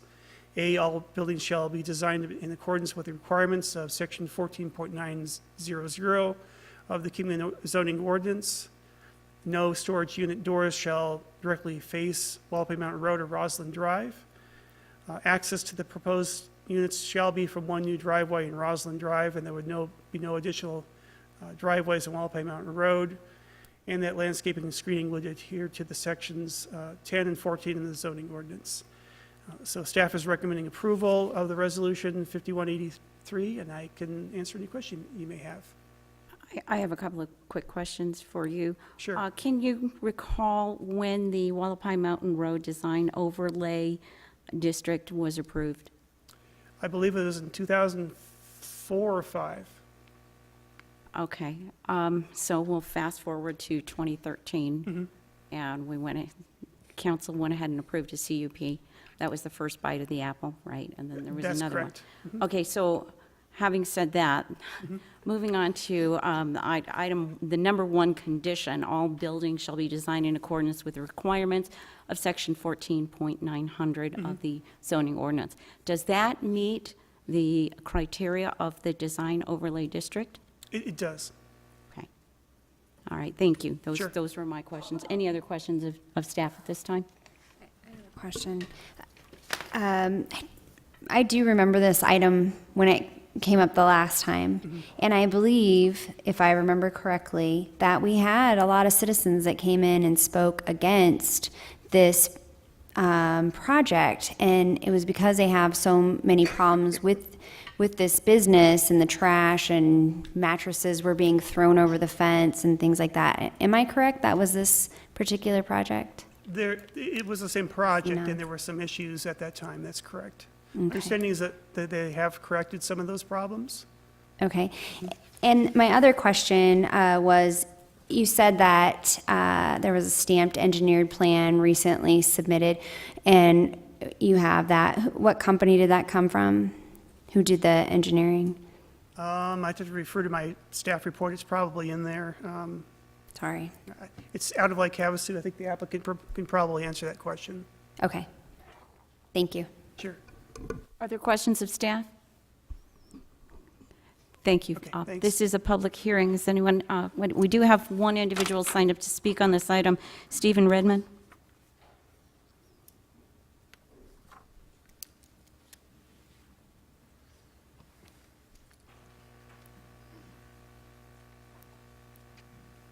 Hello, Mayor, Council. My name is Stephen Redmond, resident of Kingman. I live in Boulder Creek Estates. We have been here before, many times. As they cover the history, they have been trying to do this for several cycles now. The last one, they were rejected because they didn't meet what they said they would do. And the original facility was grandfathered in when the city took it over. You can correct me if I'm wrong, but I believe that the last time council said no was when they, one of the reasons is because they missed their deadline, and now there's some question as to whether it's even zoned anymore for that purpose. It isn't like an industrial type building backing up to a neighborhood. In fact, its main entrance is on the main entrance of the neighborhood, Roslyn, and we are concerned about the traffic. And sometimes the trash does show up in the back again.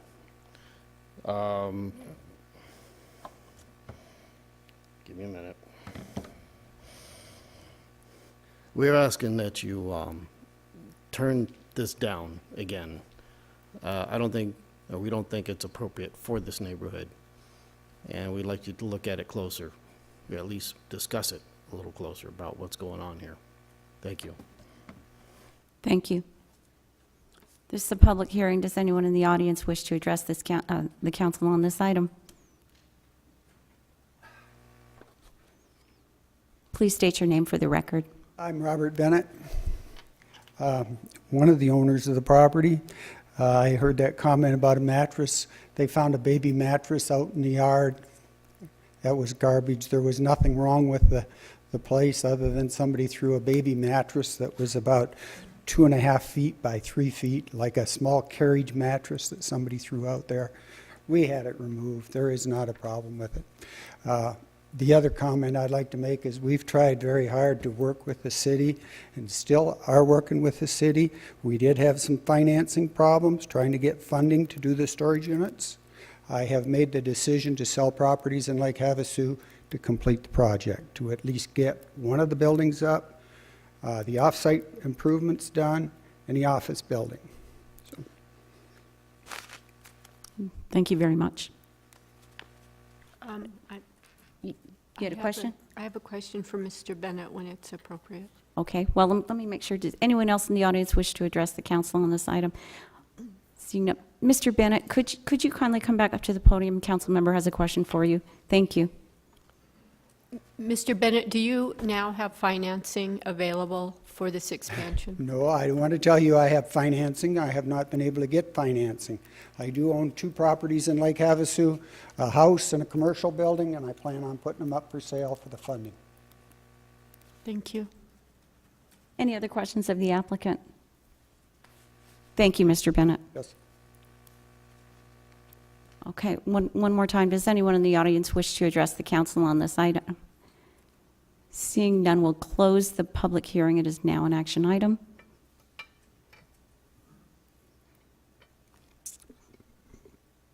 I'll entertain a motion regarding the consideration of resolution number 5183.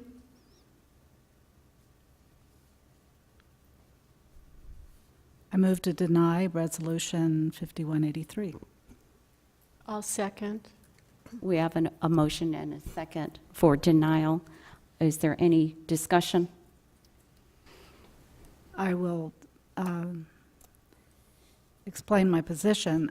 This is the fourth time this has come to the council, as I've said on the council, and I see a big contingency here about financing. I think I've heard that one before, and there are concerns about that. And until it is ready, truly, to be represented as fiscally capable to happen, as well as technically, I'm not ready to entertain this motion or this CPU at this time.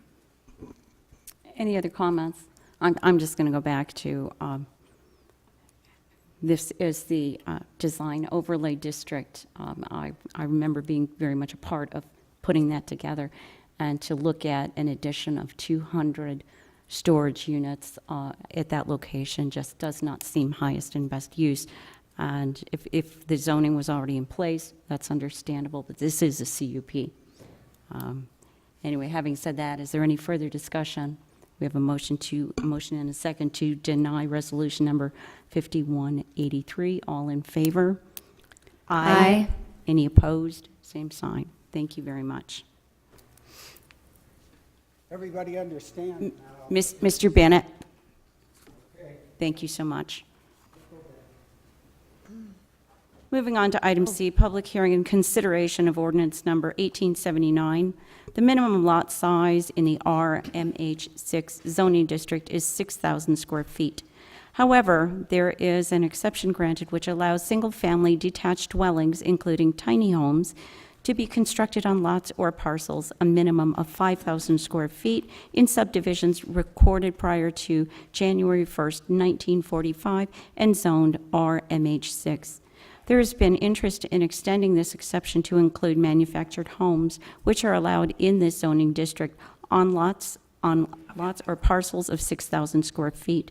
The commission deadlocked 3-3 on a motion to recommend no changes to the zoning ordinance. Staff has prepared an ordinance for council's consideration. Staff recommends approval.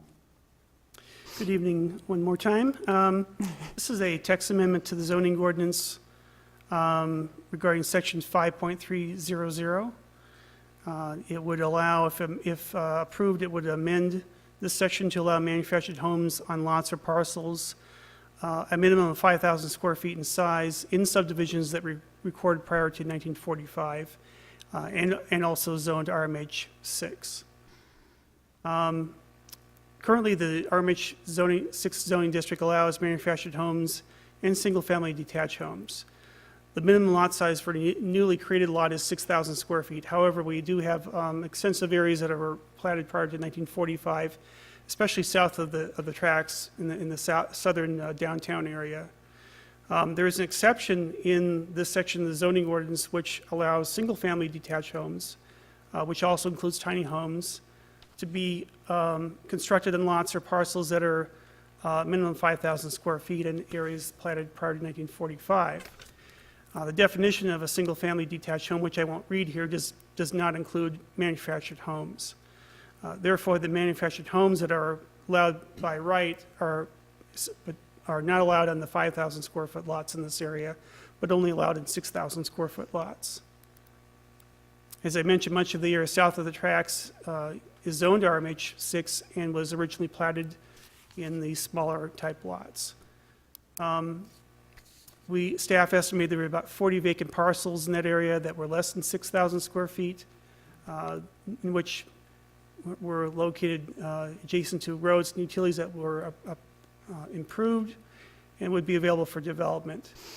The infrastructure in this area is older, but is being upgraded as needed, such as the replacement of water and sewer lines. It doesn't appear that if this were allowed, there would be any greater impact on the infrastructure, manufactured homes versus single-family homes. It's just a matter of which code they're constructed under. And the general plan would support downtown infill development. This is the zoning map for the area that would be mostly impacted by this change if it were approved. The areas in turquoise are the areas zoned RMH 6. So you can see a lot of the area especially south of Park Street is under that zone.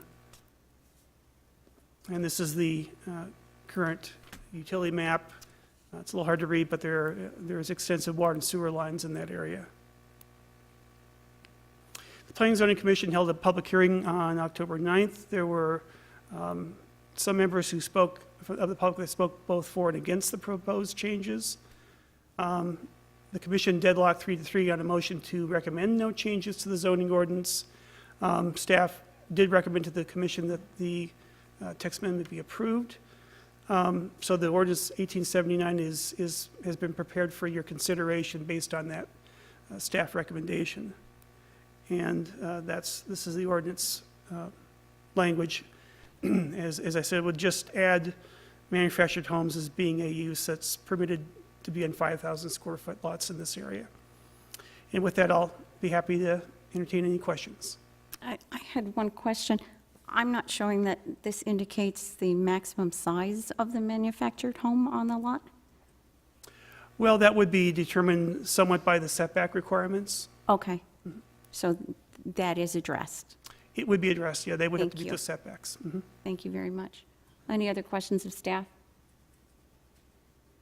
Okay, thank you. Thanks. We do have some individuals wishing to address the council on this item. First is Gordon Klein.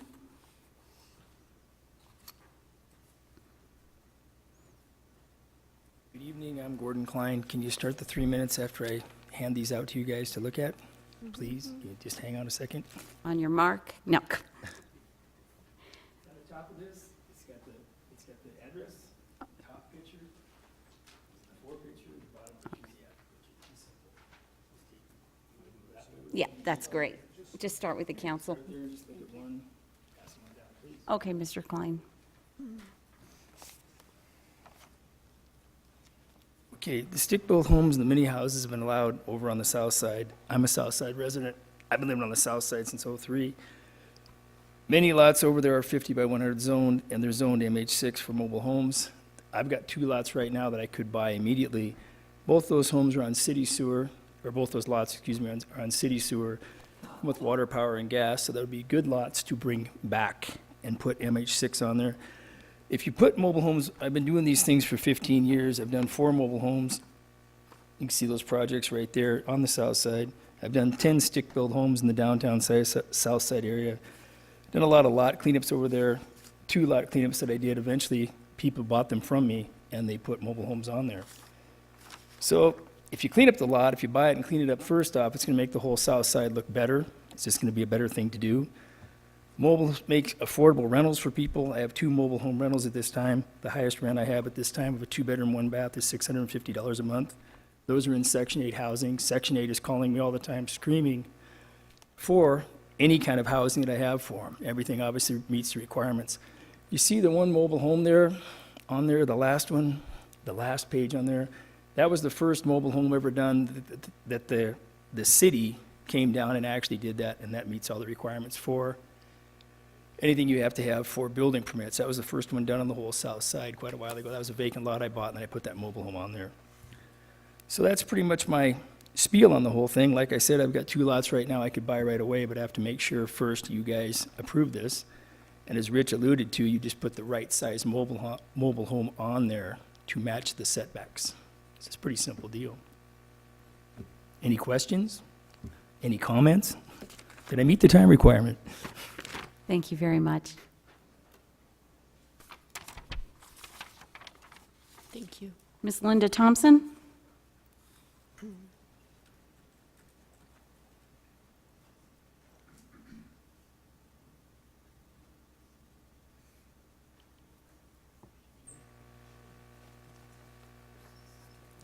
Good evening, Mayor and Council. My name is Linda Thompson. I live at 3375 North Fairfax Street. I'm a native of Kingman. Our family first lived on South 4th Street in a small house that was, I'm sure, no larger than a 40 or 50-foot lot. And as we grew and started going to school, we moved closer to the school and away from the railroad tracks to keep my dad happy. But I was really concerned about watching the Planning and Zoning meeting, and I have a few comments to make on that. as well as some questions about saying there was an exception granted for including tiny homes. Now, I don't know if any of you watch HD television, but a tiny home is a homemade RV. It's a box built on wheels that people move to a different location and keep it on wheels so that if something comes up, they can move it again. Well, I think either this phrase needs to be taken out of the amendment or out of this ordinance, or it needs to be specified, because a tiny home is usually something that's small enough to pull on the highway, so it'd be about the same size as a fifth wheel or a camper, and that would not be allowed to be set up as a home in this zoning area, and it shouldn't be. So I think this needs to be defined as to what it is, and that it would be stick-built. It'd be actually a tiny home on a lot, but there's got to be more definition than that. Also, the 2 lots, the 25 by 100, and many of those lots, I have an occasion to have talked with a realtor that some of those lots are 125 feet deep, so even though they're only 50 feet wide, you have extra depth in those lots.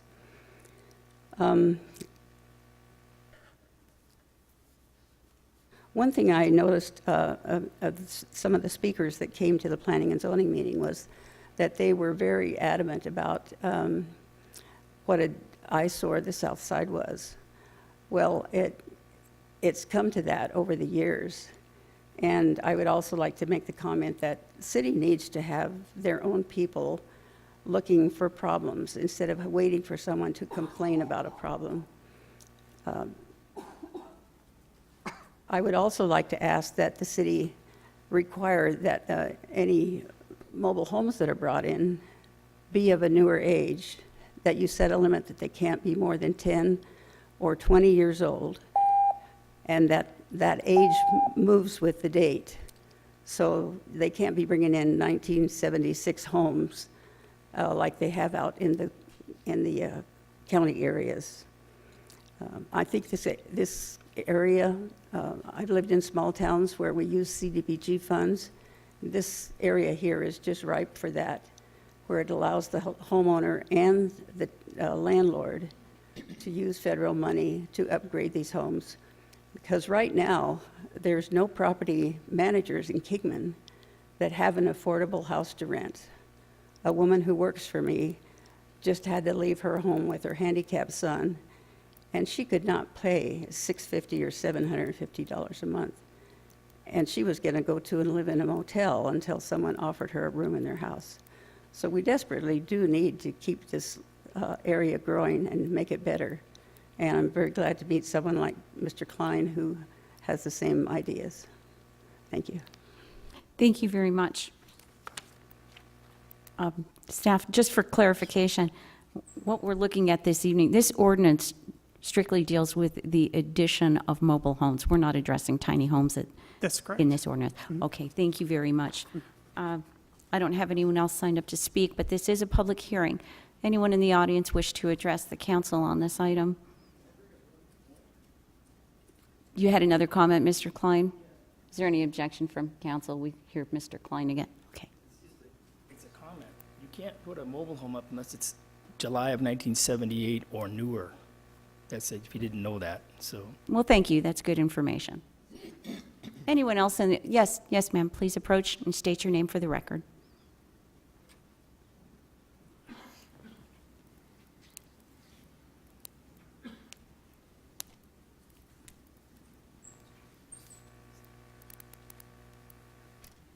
My name is Nan Russell. I'm sort of croaking today, but I'll try and speak as loudly as I can. I am very much against seeing trailers, mobile homes, anything go in that area. I've been working with the historical, and the area is fine for smaller homes, not the junky box homes. they can have a really nice home. I came from an area years ago that was, the lots were, if they were 50 by 75, they were big. But they put beautiful little houses on them that were 1 bedroom, 1 bath, living room, dining room, and kitchen, which is what most people would be happy with, and they can make them at an affordable price, not trailers. We wanted that area to look nice, and it can. We've torn down some of the trailers that were there that were eyesores. We don't need more in there. So, thank you. Thank you very much. Anyone else in the audience wish to address the council on this item? Seeing none, we'll close the public hearing. This is now an action item. I had a question of staff, if that's okay. Do I need to reopen the public hearing? No, Okay. that's just staff question. Okay. Yeah, and my question is, just for clarification, it was my understanding that tiny homes consisted of homes that were affixed to the land. Is that a? That is the way we're defining that. Yeah, they would have to meet the IRC code, Okay. which doesn't allow them to be on wheels. It would be a different type of unit. Okay, and then I just wanted to make a comment that the manufactured homes in those pictures were, they looked nice, and ideally all manufactured homes would look as nice as those, but we wouldn't be able to guarantee that they would look like that if we were to allow, open it up. And We don't have an appearance criteria currently for manufactured homes. That's correct, only for site-built, stick-type built homes. Okay. Is that something that we could address at some point? I suppose you could address it. Okay, thank you. Mayor, I have a question Yes. for staff, please. Has there been any research done in other communities in Arizona with how they've handled infill for really small lots? And then the follow-up to that is, has there been any research done on the age limitation of a mobile home that could be placed? Well, to answer the second question, in theory, any home built from 1976 to today meets the HUD standards in terms of the construction of the home. So therefore, they would be able to get financing?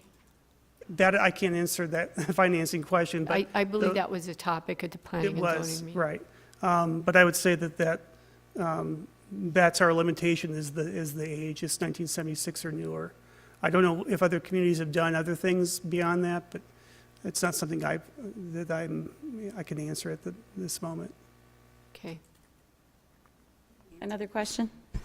I can answer that question because I did talk to some banks. When I was in banking, which was a little bit ago, they did stop lending on manufactured homes. They're riskier.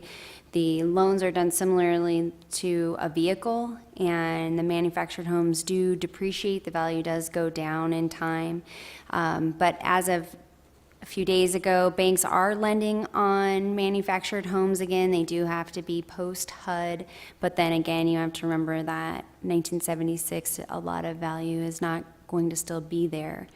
And so since I have the floor, I want to just kind of build on that because that is my concern. While I do think that it is important that the city of Kingman does have affordable housing for our residents, we talk nonstop about downtown revitalization. I love the South Side. I love the old historic homes that are down there. I just went and looked at them again today. I haven't been downtown on that side probably in 6 months. Tiny homes that are fixed and stick-built, affixed to a foundation, would fit in very well in that area. So if we're talking about infill and revitalizing the south side, we really need to get together with property owners and talk about cleanup and how we're going to fix the infrastructure and how we could maybe get some grant money to get to get tiny homes down there, but I do not think that allowing manufactured homes in that area is going to help us lift up that part of town. You can go north of the city limits and see the problems with the manufactured homes is as they depreciate over time, a lot of times they get to the point where the value isn't there. It doesn't make it worthwhile to fix them up. And so people board them up and they stay there forever because it's too expensive to take them and have them removed. And then we have problems with them being either squatters or someone lighting them on fire. Seems to happen quite a bit. I don't think that's what we want for our downtown. And I saw the pictures of the before and after. You do amazing work, but I just don't agree that Southside is the place to add more mobile homes. If I may, to just sort of address that, the area is already zoned for manufactured homes. It's just a matter of what size lot you permit them to be on. So a larger lot can have manufactured homes, and we're just talking about putting them on smaller lots. Right. Currently, you'd have to have at least a 6,000 square foot parcel or lot I to see. have a manufactured home.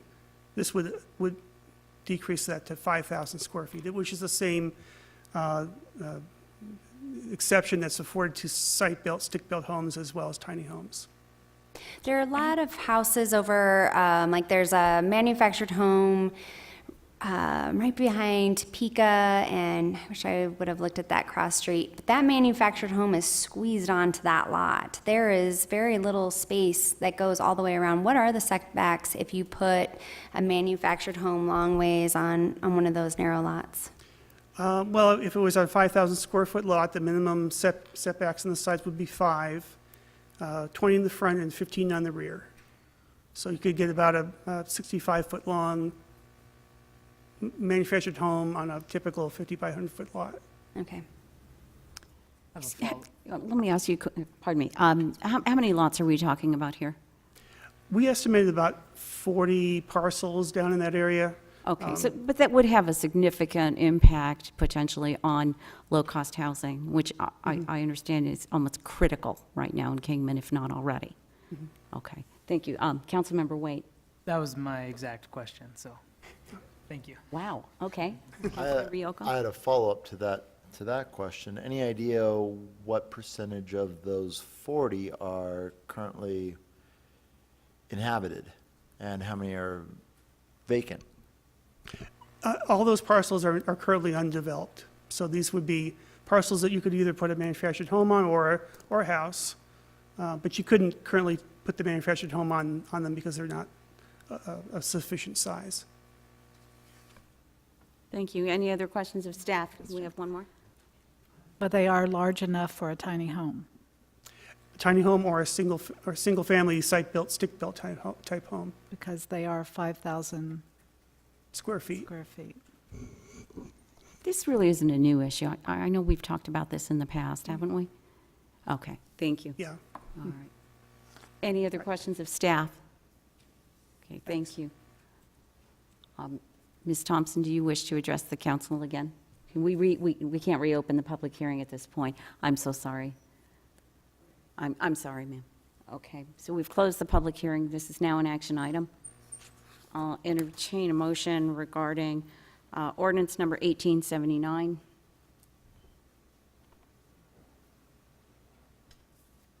Anyone?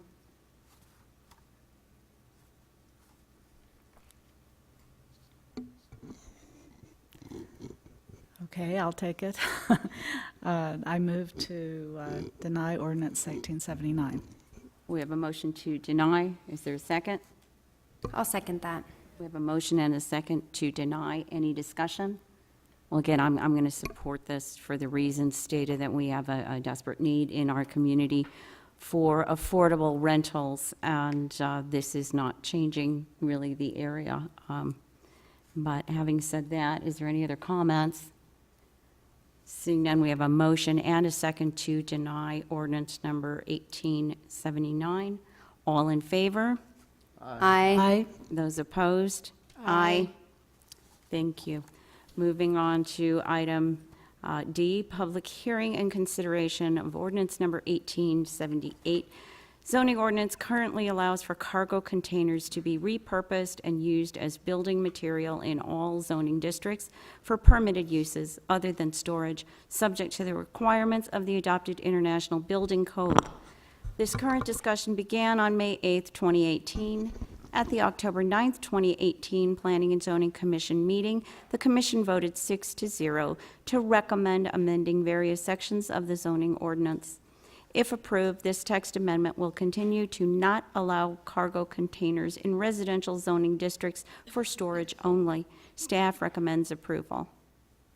Good evening. Cargo containers. Been that here for a little bit, so hopefully we can get through this one tonight. Okay, so I have a little PowerPoint. There has been an increase of interest from City of Kingman residents to allow the use of cargo containers for storage in residential zoning districts.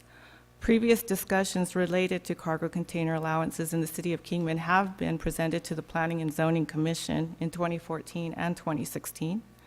The zoning ordinance currently allows for cargo containers to be repurposed and used as building material in all zoning districts for permitted uses other than storage, subject to the requirements of the adopted International Building Code.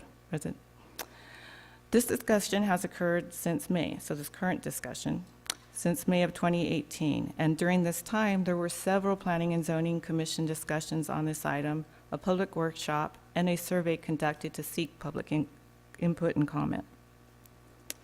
Now, this is what we allow now, using cargo containers as building material. They just have to have building permits and engineer drawings. And so on 9/11/18, the Planning and Zoning Commission voted 6-0 to initiate a text amendment to various sections in the City of Kingman zoning ordinance to clarify language in the zoning ordinance related to the allowance of cargo containers in residential and commercial zoning districts. The proposed text amendment would continue to allow for cargo containers to be repurposed and used as building material in all zoning districts, but add the use of storage. So repurposed cargo container projects will have to meet the requirements of the adopted International Building Code and the development appearance criteria, exterior building materials and roof requirements. A building permit will be required for all containers used as building materials regardless of size. And this is so we can check the location and that it's meeting the development appearance criteria. In the commercial zoning district, we just wanted to clarify some language.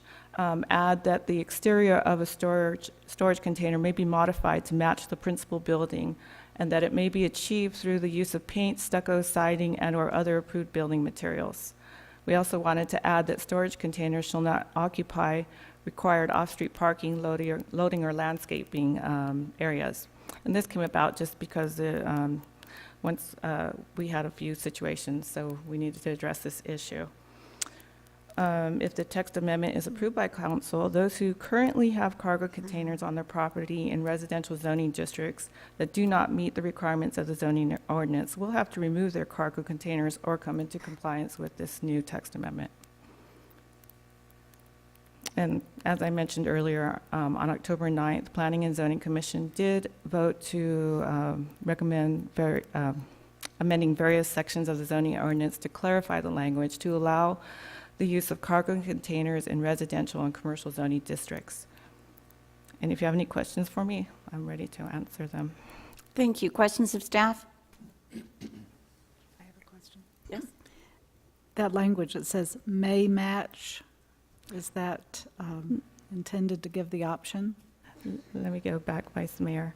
Are we talking about the commercial? The exterior of a storage container may be modified.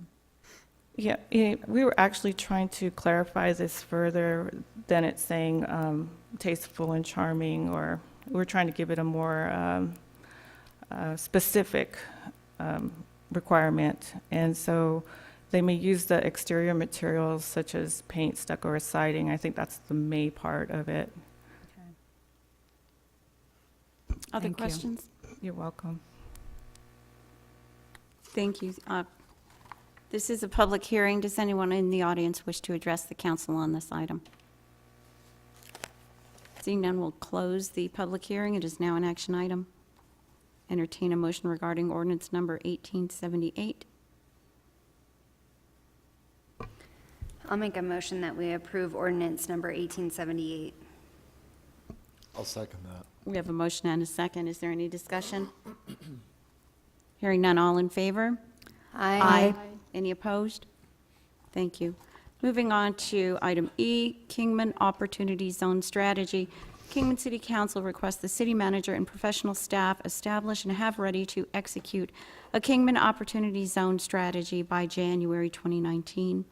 This will also involve working with organizations like the Governance Project and professional brokers dealing with Opportunity Zone funding as part of the plan. Staff recommends approval. I guess that what we're looking for from council this evening is to just give us the direction that this is what you would like to see, and we can get started on it. That's, Well, this could have just been by direction, too. I mean, Okay, and that's what I was going to ask Yeah. for some clarification, because on the printed agenda, it says you recommend approval. On the text, it says you're asking for direction. Just direction, So yeah. if I could kindly, at least for my own edification, I could get a little more information on, number one, what you're being asked to do, and secondly, is January 2019, a realistic date to have a strategy in place. We think so. With the opportunity zones, the thing that we're, of course, navigating is uncharted territory.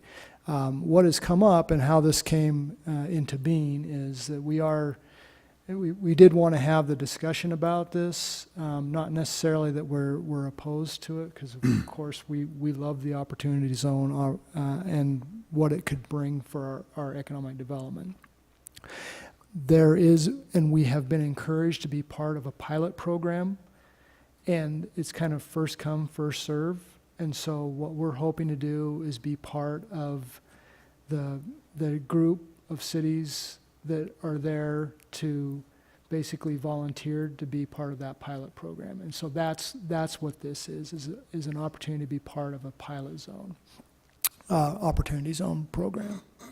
So that's what it is. Sorry, we're still, as you can tell, we're still a bit, we're still trying to learn opportunity zone language, and this, I think, will actually put us on track to be more versed in it, and to possibly have something that nobody else has, which is that strategic plan in place for opportunity zones. And as Gary said, we hope to be there. We've made contact with the organizations that help do this. So, Gary, anything that I missed? No, I think that's really it. It's just to get off and running. So. Well, I was just concerned about having that January target date in there. I don't want that to be a reason to rush anything. Well, I think that the biggest thing is what the city manager just alluded to, and that is if we can be one step ahead of anybody else, or at least in lockstep with the big boys down in Phoenix, it would be better for us. That's great. Thank you. You had a question, Councilmember Yocum? No, I was just prepared to make a motion. Okay. Any other discussion? Any other questions of staff? I have a question. Okay. Have the regulations regarding opportunity zone been published? Not all of them. No, there's still some clarification waiting on the Treasury Department. But this company that one of the our organization that we work with, they monitor it every week, and so we get a newsletter, so we kind of see where they stand. But there's still some stuff that with the Treasury Department that's not clear. But it looks like, Councilman Miles, that everybody is at least moving ahead. That's what even the professional organizations that do this is set up the bonding and all that. So if I understand this direction, it is to try to engage with the governance project or something of Similar nature, yes. So that we can be at the forefront, be a pilot program and model for how to develop our opportunity zones. That is correct. Okay, thank you. Any other questions or comments? Okay, are you looking for a motion or direction Just this evening? direction. Okay. Councilmember Yocum, you want to go ahead? I was just prepared to make a motion to approve moving forward with the Opportunity Zone Plan as discussed. Well, and if But- it is the will of the council, that will just give you the direction. Perfect. So I appreciate that. Sorry for the confusion. Again, when we were kind of scrambling to get this on the agenda, we were still scrambling to understand it ourselves. So. No, that's fine. It's all new. I'm glad to see us getting ahead of it. Oh. That's good. Okay. Okay, thank you very much. Thank you. Moving on to item F, resolution number 5185, designating National Education Week. A resolution by the mayor and common council of the city of Kingman, Arizona, designating November 12th, 2018 through November 16th, 2018, National Education Week. Staff recommends approval. Any discussion? Is there any reason to read the resolution? Everyone's had the opportunity to review it? Yes? Okay. Well then, if there's no discussion, I'll entertain a motion to approve resolution number 5185. I move, I'll second then. We have a motion and a second. Any discussion? Hearing none, all in favor? Aye. Aye. Any opposed? For the record, Councilmember Kress was not present for the vote. Thank you. Moving on to department reports. We do not have any reports tonight. Thank you. Announcements by mayor, council members, and city manager. Nothing. Nothing. I just want to say briefly that whatever happened today and everything that has happened leading up to today is at this point moot. And I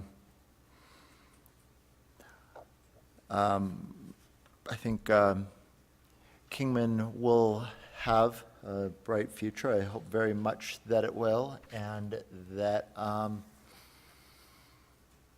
hope we all get some good, well-deserved, we wake up tomorrow morning feeling like we got some good, well-deserved rest tonight. Thank you. I don't have anything this evening. Vice Mayor? I'd just like to thank City Manager Foggin, Director Rob Owens, and Director Greg Henry for your presentations at the ADOT Transportation Board meeting in Lake Havasu.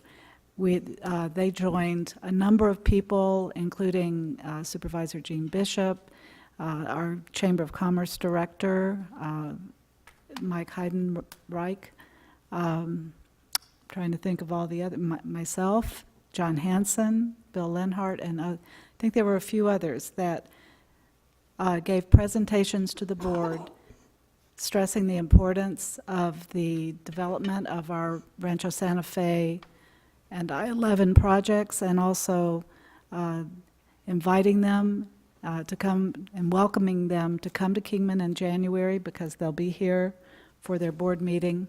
We look forward to hosting them then. But that was a very signature event with so many of our community standing strong and asking for partnership with the ADOT and through their transportation board. So thank you. Councilmember Kress? I have nothing, thank you. Thank you very much. Council requests for future work session agenda items and/or calendar adjustments. I have. We'll just go down the road. Anything? Vice Mayor? Yes, there are a few things that have been happening that, and I know we've had discussions with Mr. Cooper and Mr. Foggin about correcting, working with the League of Cities and Towns to correct language in the nonpartisan election section so that in the future it is more clear to everyone, including the League and all cities, as to the protocols that are real, because right now there's a disjoint between how the training manual goes, what the language is, and how the judge interprets. So I would like to see a work session item on our progress working with the League, and perhaps, because we've had some discussion on the structuring of legislative language to address that. That's number one. And there was one other thing. Maybe I wrote it down. Oh, yes. And the other thing coming out of this election, I'd like to have a work session item as we update our sign protocols for political signs in particular, to ensure that it's clear and evident to all parties on how to address this in the future. Thank you. Anyone else? Thank you. Okay. Moving on to item 9, City Attorney, I've just got a question here. I see it only on my Novus agenda, okay? It is not actually on the, what do you call this, the scroll-down list. It's not on the agenda there, nor is it on the printed agenda, this item 9, executive session. Is this appropriate then? Because I'm not comfortable this has been noticed. I would have to defer to the clerk because she would be the person that would have posted it. And like I say, I know on my computer it shows up, but I know there's some printed copies that it's not, and I'm not sure how that happened with the clerk's office, so. It was correctly posted through Novus online, on print at our physical posting locations. The handouts tonight were unfortunately printed just before. That's the only thing where it's not appearing. Okay, thank you very much. Having said that, there is a request for executive session this evening, discussion of the evaluation of city manager. The council may go into executive session pursuant to ARS 38-431-03 to conduct the performance evaluation of the city manager. Before I entertain a motion, I will tell you that I will not be participating in this executive session. This is effectively my last meeting, therefore I don't feel I can contribute anything to this conversation. Having said that, I will entertain a motion to adjourn to executive session. If I can, if this is discussion prior to motion, this is designed to be the six-month review that I think the contract originally stipulated or there was request for, and that 6-month review must be done by this council in that this manager began with the city on May 15th and can therefore not be done by the next council. And if we're not going to be having our November 20th council meeting, as we approved to not do so earlier this evening, it must be done by this body and not the next. So, Any other comment? I'll entertain a motion to enter into executive session for purpose of conducting the performance evaluation of the city manager. So moved. I'll second that. We have a motion and a second. Any discussion? Seeing none, all in favor? aye. Those opposed? Aye. So I'm going to leave. If you kindly adjourn the meeting when it's finished, I will. Thank you very much.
are the biggest thing. No one's talking about it, but that would be great.